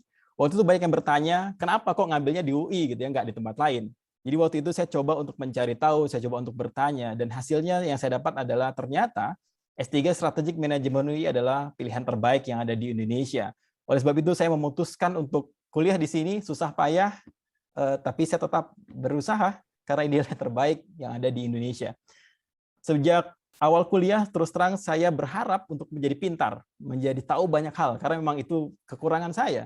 Tapi setelah saya kuliah berhari-hari, bersemester-semester, bertahun-tahun, saya rasakan berbeda. Kenyataannya saya dapatkan sangat berbeda. Semakin banyak belajar di sini, saya makin merasa bodoh. Saya makin sadar tidak tahu banyak hal. Terus terang saya bingung apa yang terjadi, apakah saya salah kuliah, apakah saya tidak belajar, seperti itu. Saya dalam perenungan itu menemukan sebuah ungkapan yang tadi Prof. Renal katakan, ungkapan dari Umar bin Khattab. Umar bin Khattab bilang bahwa belajar itu punya 3 tingkatan. Yang pertama adalah barang siapa yang sampai pada tingkatan pertama, dia akan menjadi seorang yang sombong. Barang siapa yang mencapai di tingkatan kedua, dia akan menjadi seorang yang tawadu atau rendah hati. Dan barang siapa yang sampai ke tingkatan ketiga, dia akan merasa dirinya tidak tahu apa-apa. Menarik apabila tingkatan ini coba kita analogikan dengan tingkat akademis. Mungkin waktu dulu lulus S1 masih merasa sombong karena masih tingkatan pertama. Lulus S2 mungkin udah mulai menjadi tawadu. Dan S3, ketika kita lulus S3, harusnya kita merasa diri tidak tahu apa-apa. Di era modern ini, Steve Jobs juga berkata, stay foolish, stay hungry. agar kita bisa selalu menerima pengetahuan-pengetahuan baru.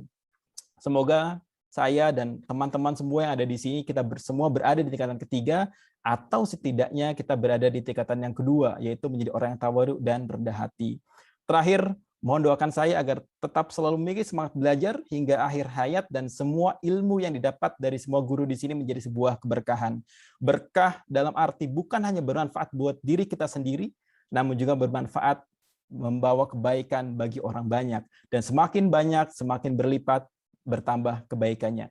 Saya akhiri, terima kasih. Wassalamualaikum warahmatullahi wabarakatuh. Waalaikumsalam. Waalaikumsalam warahmatullahi wabarakatuh. Hadirin yang saya hormati, Dr. Muhammad Yofan adalah Doktor Ilmu Manajemen Fakultas Ekonomi dan Bisnis Universitas Indonesia yang ke-296. Belum sidang promosi saya tutup, mungkin saya akan ada sedikit yang ingin saya sampaikan. Yang pertama adalah saya ucapkan selamat buat Dr. Muhammad Yofan dan juga keluarga. Tadi disampaikan bahwa ada istri Ibu Ratnayani dan putra Neva dan Atifa. Ini S3 adalah bukan hanya perjuangan pribadi, tetapi merupakan perjuangan sebuah keluarga ya, karena mungkin dari sisi waktu banyak ditinggalkan gitu. Dan memang cara terbaik agar orang lain atau pasangan kita mengerti memang disuruh S3. Ini hal yang sama juga saya lakukan gitu. Dulu istri saya waktu saya S3 dia ngomel gitu, Sabtu Minggu kenapa masih Bapak buka komputer terus ya. Akhirnya agar mengerti akhirnya suruh juga gitu sekolah S3, akhirnya benar gitu. Tiap weekend tiap diajak pergi akhirnya nggak bisa juga, akhirnya tinggal ngomong, berarti benar kan, gitu. Artinya memang inilah cara bersama untuk maju bersama ya. Tapi yang menarik dari saudara Yofan ini adalah mengenai topik risetnya yang memang kekinian ya, artinya sesuatu yang memang menyelesaikan isu yang kontekstual. Ini yang menurut saya pengen bahwa mahasiswa S3 dan mahasiswa di FEB UI, bahwa riset itu ya memang benar-benar searching gitu, sesuatu yang baru yang relevan dan juga kontekstual gitu. Bukan hanya mereplikasi atau melakukan berulang-ulang hal yang sama, tetapi sebenarnya jawabannya sudah tahu. Tetapi menurut saya dengan topik The Role of Digital Leadership, Customer Orientation and the Business Model Innovation for IoT Companies ini merupakan sebuah topik yang sangat relevan dan kontekstual gitu. Dan yang saya menarik bahwa S3 ini itu tadi, bahwa mengutip dari apa yang disampaikan Dr. Yofan, dan kami di FEB UI kita ingin membalikan bahwa apapun adalah mahasiswa kita, tetap adalah back to the being a human. Being human adalah intisari dari pendidikan yang akan kita jalankan di FEB UI. Dan saya menarik ini tadi disampaikan oleh Prof. Renal bahwa mungkin ada baiknya bahwa mungkin prodi-prodi di S3 ataupun di S2 ini mewajibkan untuk membaca buku lah, minimal kalau nggak 3, 1 dari Yuval Noah Harari gitu. Misalnya ada di tirak saya ini A Brief History of Humankind gitu. Karena apapun itu tingkatan tertinggi dari kehidupan ini adalah being a human.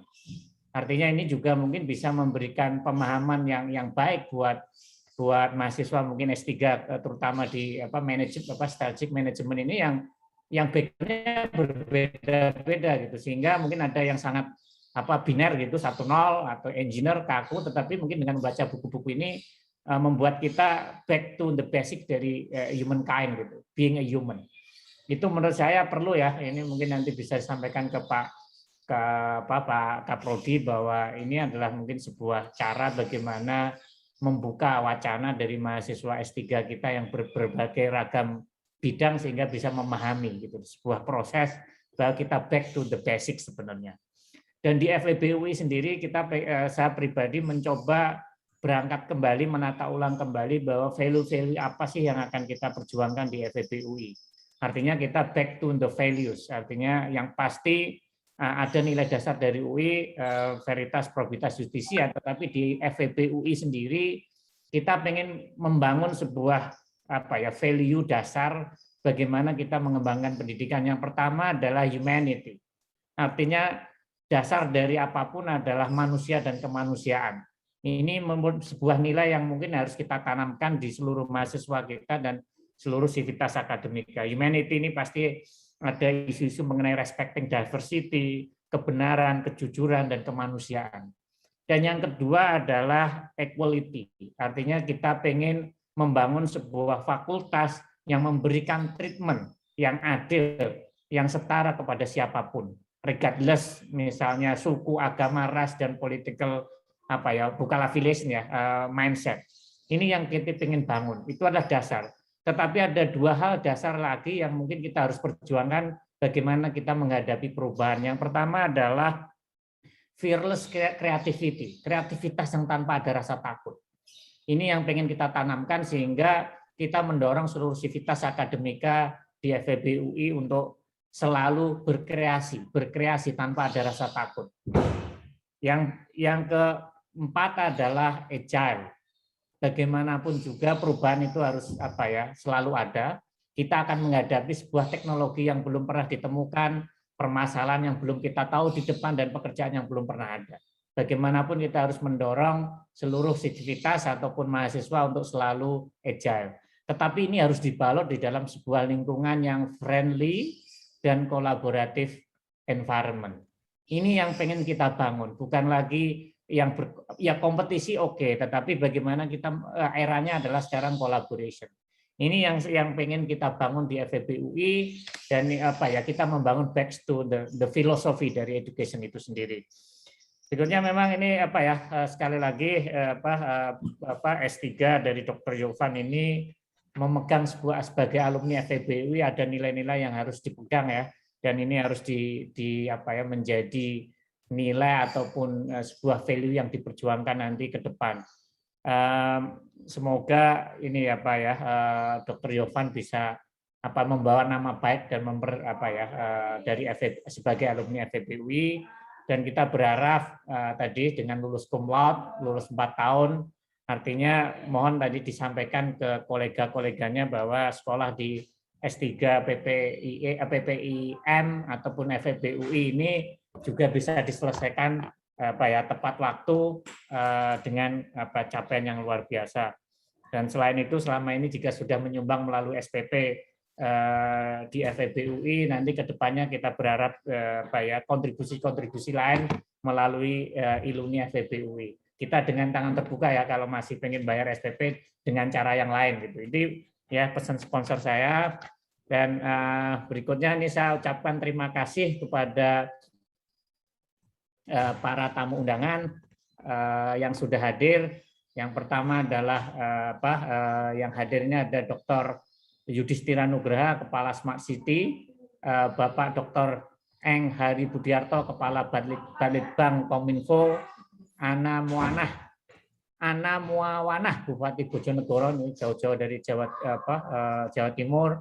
Ada Managing Director Lee Cui Tan, Amazon Web Service ASEAN, Bapak Bambang Dwi Anggono, Direktur Layanan Aplikasi Informatika Pemerintahan, Bapak Bimo, Dirut Telkom Sigma, ada Profesor Danang Pariksit, Kepala Badan Pengelola Jalan Tol, dan juga ada yang mengirimkan video, ini Bapak Wakil Gubernur Jakarta Ahmad Riza Patria, dan Bapak Wakil Gubernur Jawa Timur Dr. Emil Dardak. Ya, terima kasih atas kehadirannya. Mungkin juga ini saya titip pesan ya kepada Bapak Ibu, kalau punya anak buahnya bisa dipromosikan ya FEB UI sekolah di tempat kami.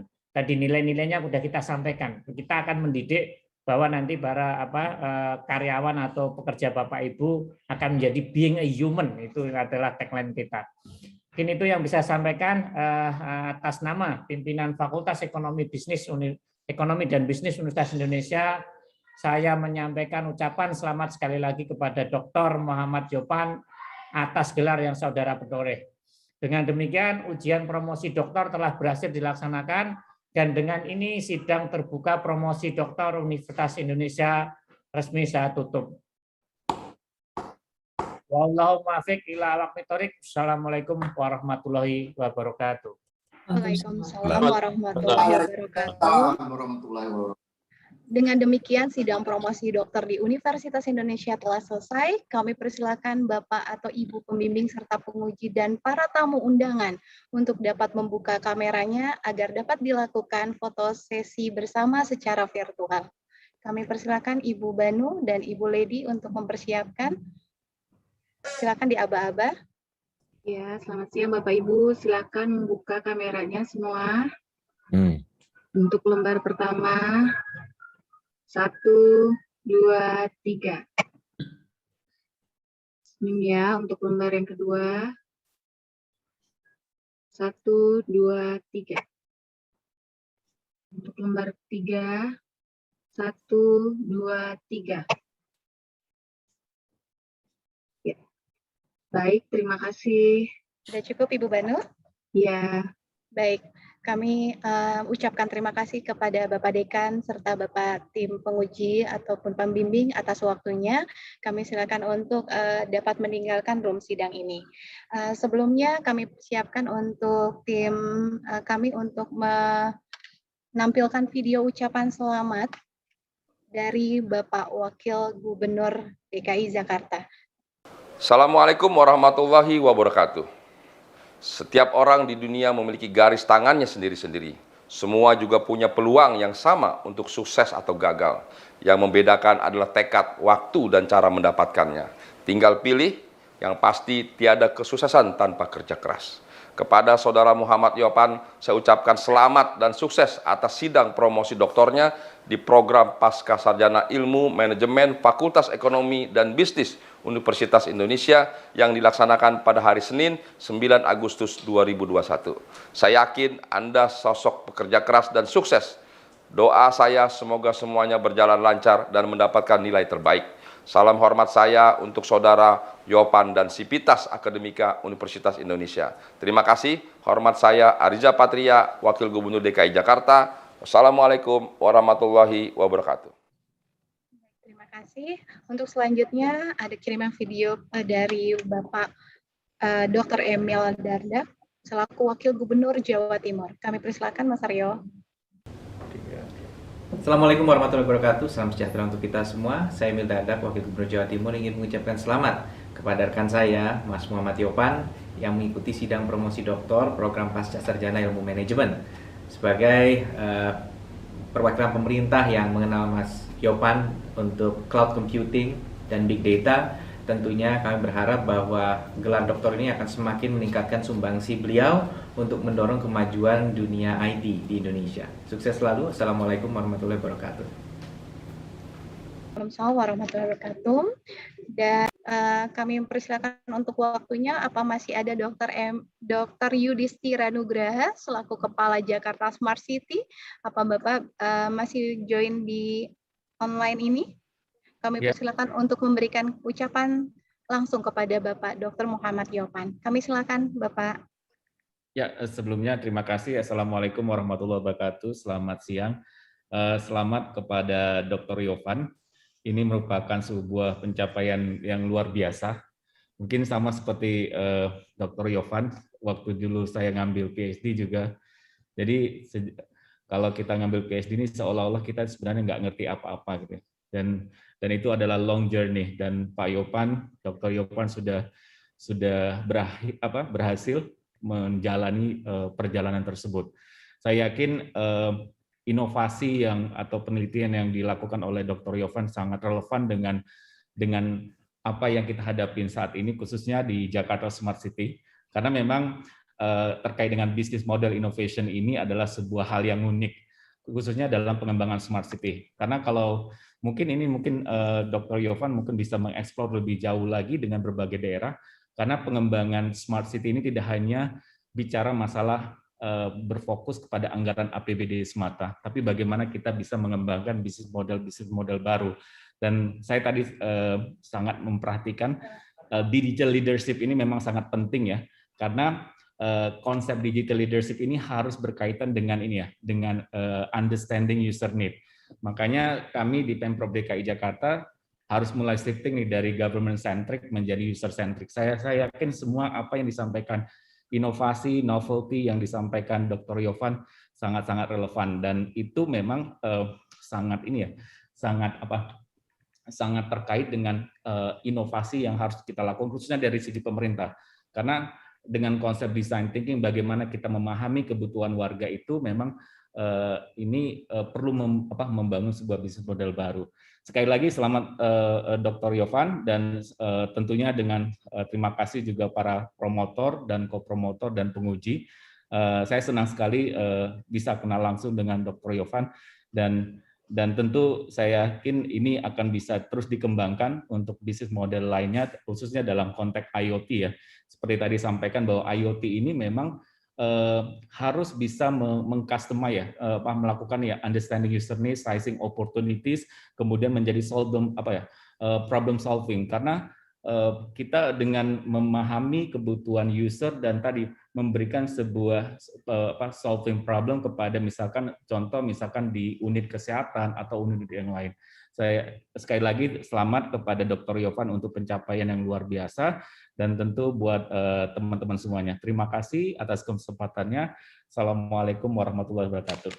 Waalaikumsalam warahmatullahi wabarakatuh. Terima kasih atas waktunya Bapak Yudhistira. Untuk selanjutnya kami persilakan Hyun Tan selaku Manager Director Amazon Web Service AWS ASEAN. Silakan. Terima kasih. Well, as Managing Director for Amazon Web Services Public Sector in ASEAN, it is truly my privilege to have Dr. Mohammad Yopan in my team. So first of all, congratulations, Dr. Yopan, and truly my honor to be celebrating with you on this very special occasion. Allow me to, also add my appreciation to the Dean of the Faculty of Economics and Business, as well as to Professor Reynald Kazali. I know Yopan has worked very hard over the last 4 years. His thesis for the PhD on the role of digital leadership, customer orientation, and business model innovation is really more important now than ever, because organizations are looking to digital transformation to build social and economic resilience.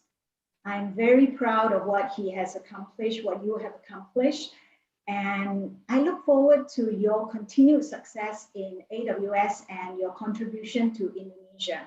Let this not just be a thesis.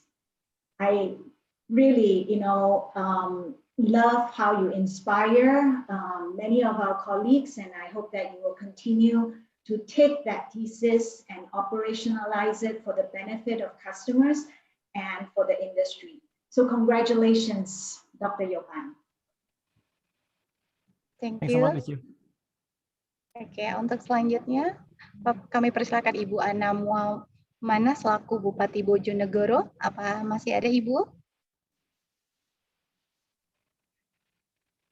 Sekali lagi kami persilakan untuk Ibu Ana Muamana selaku Bupati Bojonegoro.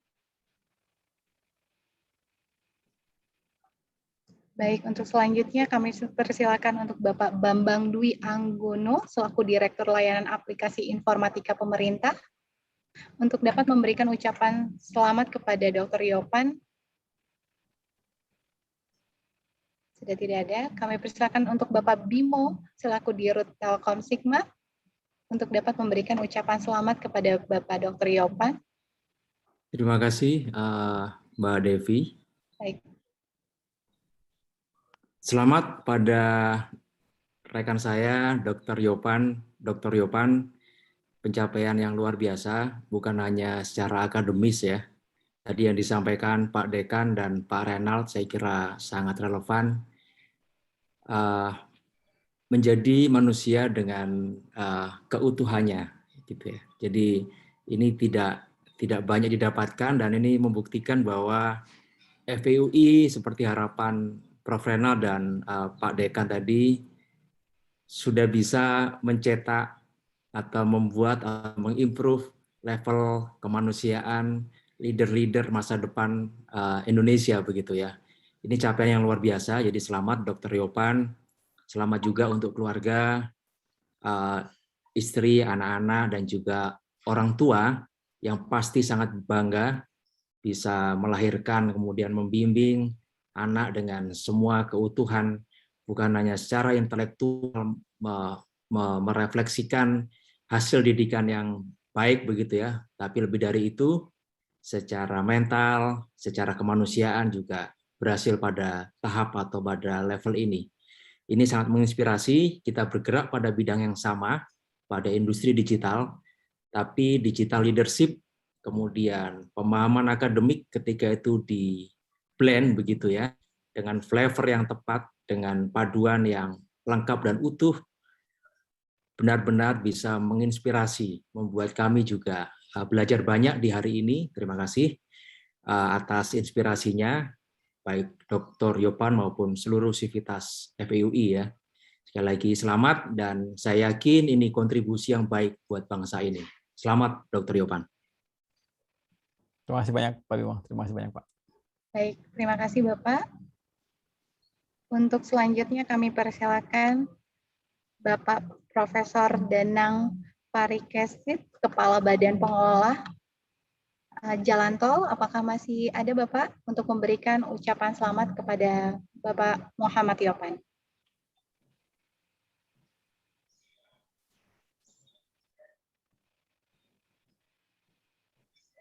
Baik, kami persilakan untuk selanjutnya Bapak Profesor Danang Parikesit, Kepala Badan Pengelola Jalan Tol, untuk memberikan ucapan selamat kepada Bapak Muhammad Yopan. Tidak ada. Dan kami akan berikan waktu 15 menit bagi para tamu undangan untuk memberikan ucapan langsung secara virtual kepada Dr. Muhammad Yopan untuk dapat menyalakan kamera dan audionya. Jika Bapak dan Ibu ingin memberikan ucapan langsung, silakan. Kami persilakan untuk Bapak dan Ibu, dan akhir kata kami ucapkan selamat siang dan terima kasih untuk Bapak dan Ibu yang sudah dapat meluangkan waktunya untuk dapat menghadiri secara online promosi doktor Fakultas Ekonomi dan Bisnis Universitas Indonesia. Selamat siang. Wassalamualaikum warahmatullahi wabarakatuh. Mas Yopan, selamat. Selamat Pak. Selamat Mas Yopan. Selamat Mas Yopan. Mas Yopan, selamat ya. Kabar Yopan. Terima kasih semuanya. Mas Yopan, selamat ya, berkah selalu. Amin, terima kasih. Mas Yopan, selamat saya. Selamat ya. Mas Yopan, saya Salusra ucapkan selamat buat Mas Yopan. Terima kasih Pak Salusra. Sehat selalu Pak. Sehat Mas Yopan, sukses selanjutnya ya. Amin, terima kasih banyak Pak Salusra. Sukses. Selamat Mas Yopan. Semoga berkah selalu, Mas. Terima kasih banyak, Mas Fadli. Mas Yopan, Assalamualaikum. Waalaikumsalam, Mas Rizky. Terima kasih. Selamat, Mas. Semoga jadi ilmu bermanfaat, bisa diturunkan ke teman-teman. Mungkin suatu hari kita bisa kerja bersama kembali. Selagi selamat, Mas. Tawadu, tetap istiqomah. Wassalamualaikum warahmatullahi wabarakatuh. Waalaikumsalam. Terima kasih banyak, Mas Rizky. Terima kasih banyak. Selamat Yopan. Proud of you. Thank you, terima kasih Mbak Yasinta. Thank you so much. Mas Yopan, sukses ya. Terima kasih banyak Bang Zul. Bang Dr. Zul. Keren. Wah, ini ingat-ingat malam-malam ya. Sukses selalu. Bang Yopan, selamat ya. Terima kasih banyak, Maria. Yopan, selamat Yopan. Terima kasih banyak Mas Hairi. Terima kasih banyak. Terima kasih banyak. Selamat. Terima kasih banyak. Berkah selalu. Very inspiratif. Maju terus. Merdeka. Selamat Mas Yopan, selamat ya. Mandoko. Terima kasih. Mas Yopan, selamat ya. Terima kasih Bu Dewi, terima kasih banyak Bu. Sehat selalu di Jawa Timur.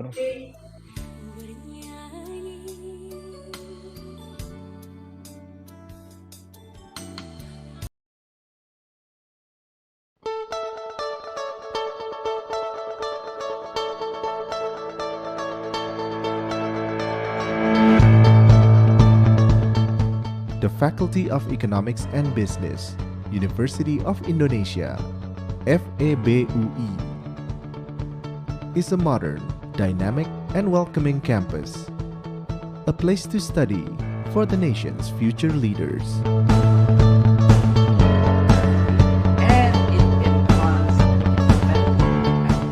Situated in two strategic locations, Depok and Salemba, We are fully committed to contribute to the development of knowledge in economics and business, and to nurture future leaders with a sense of social responsibility and the ability to address global environmental changes.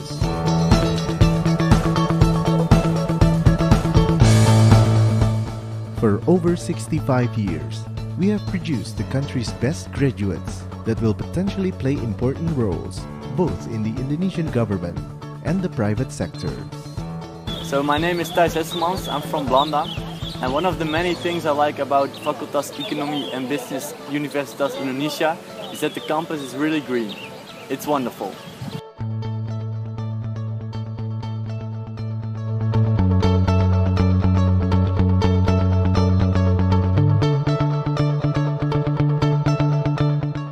In the future, we are aiming to become Asia's leading economics and business learning center, which contributes to the development of Indonesia and the global community.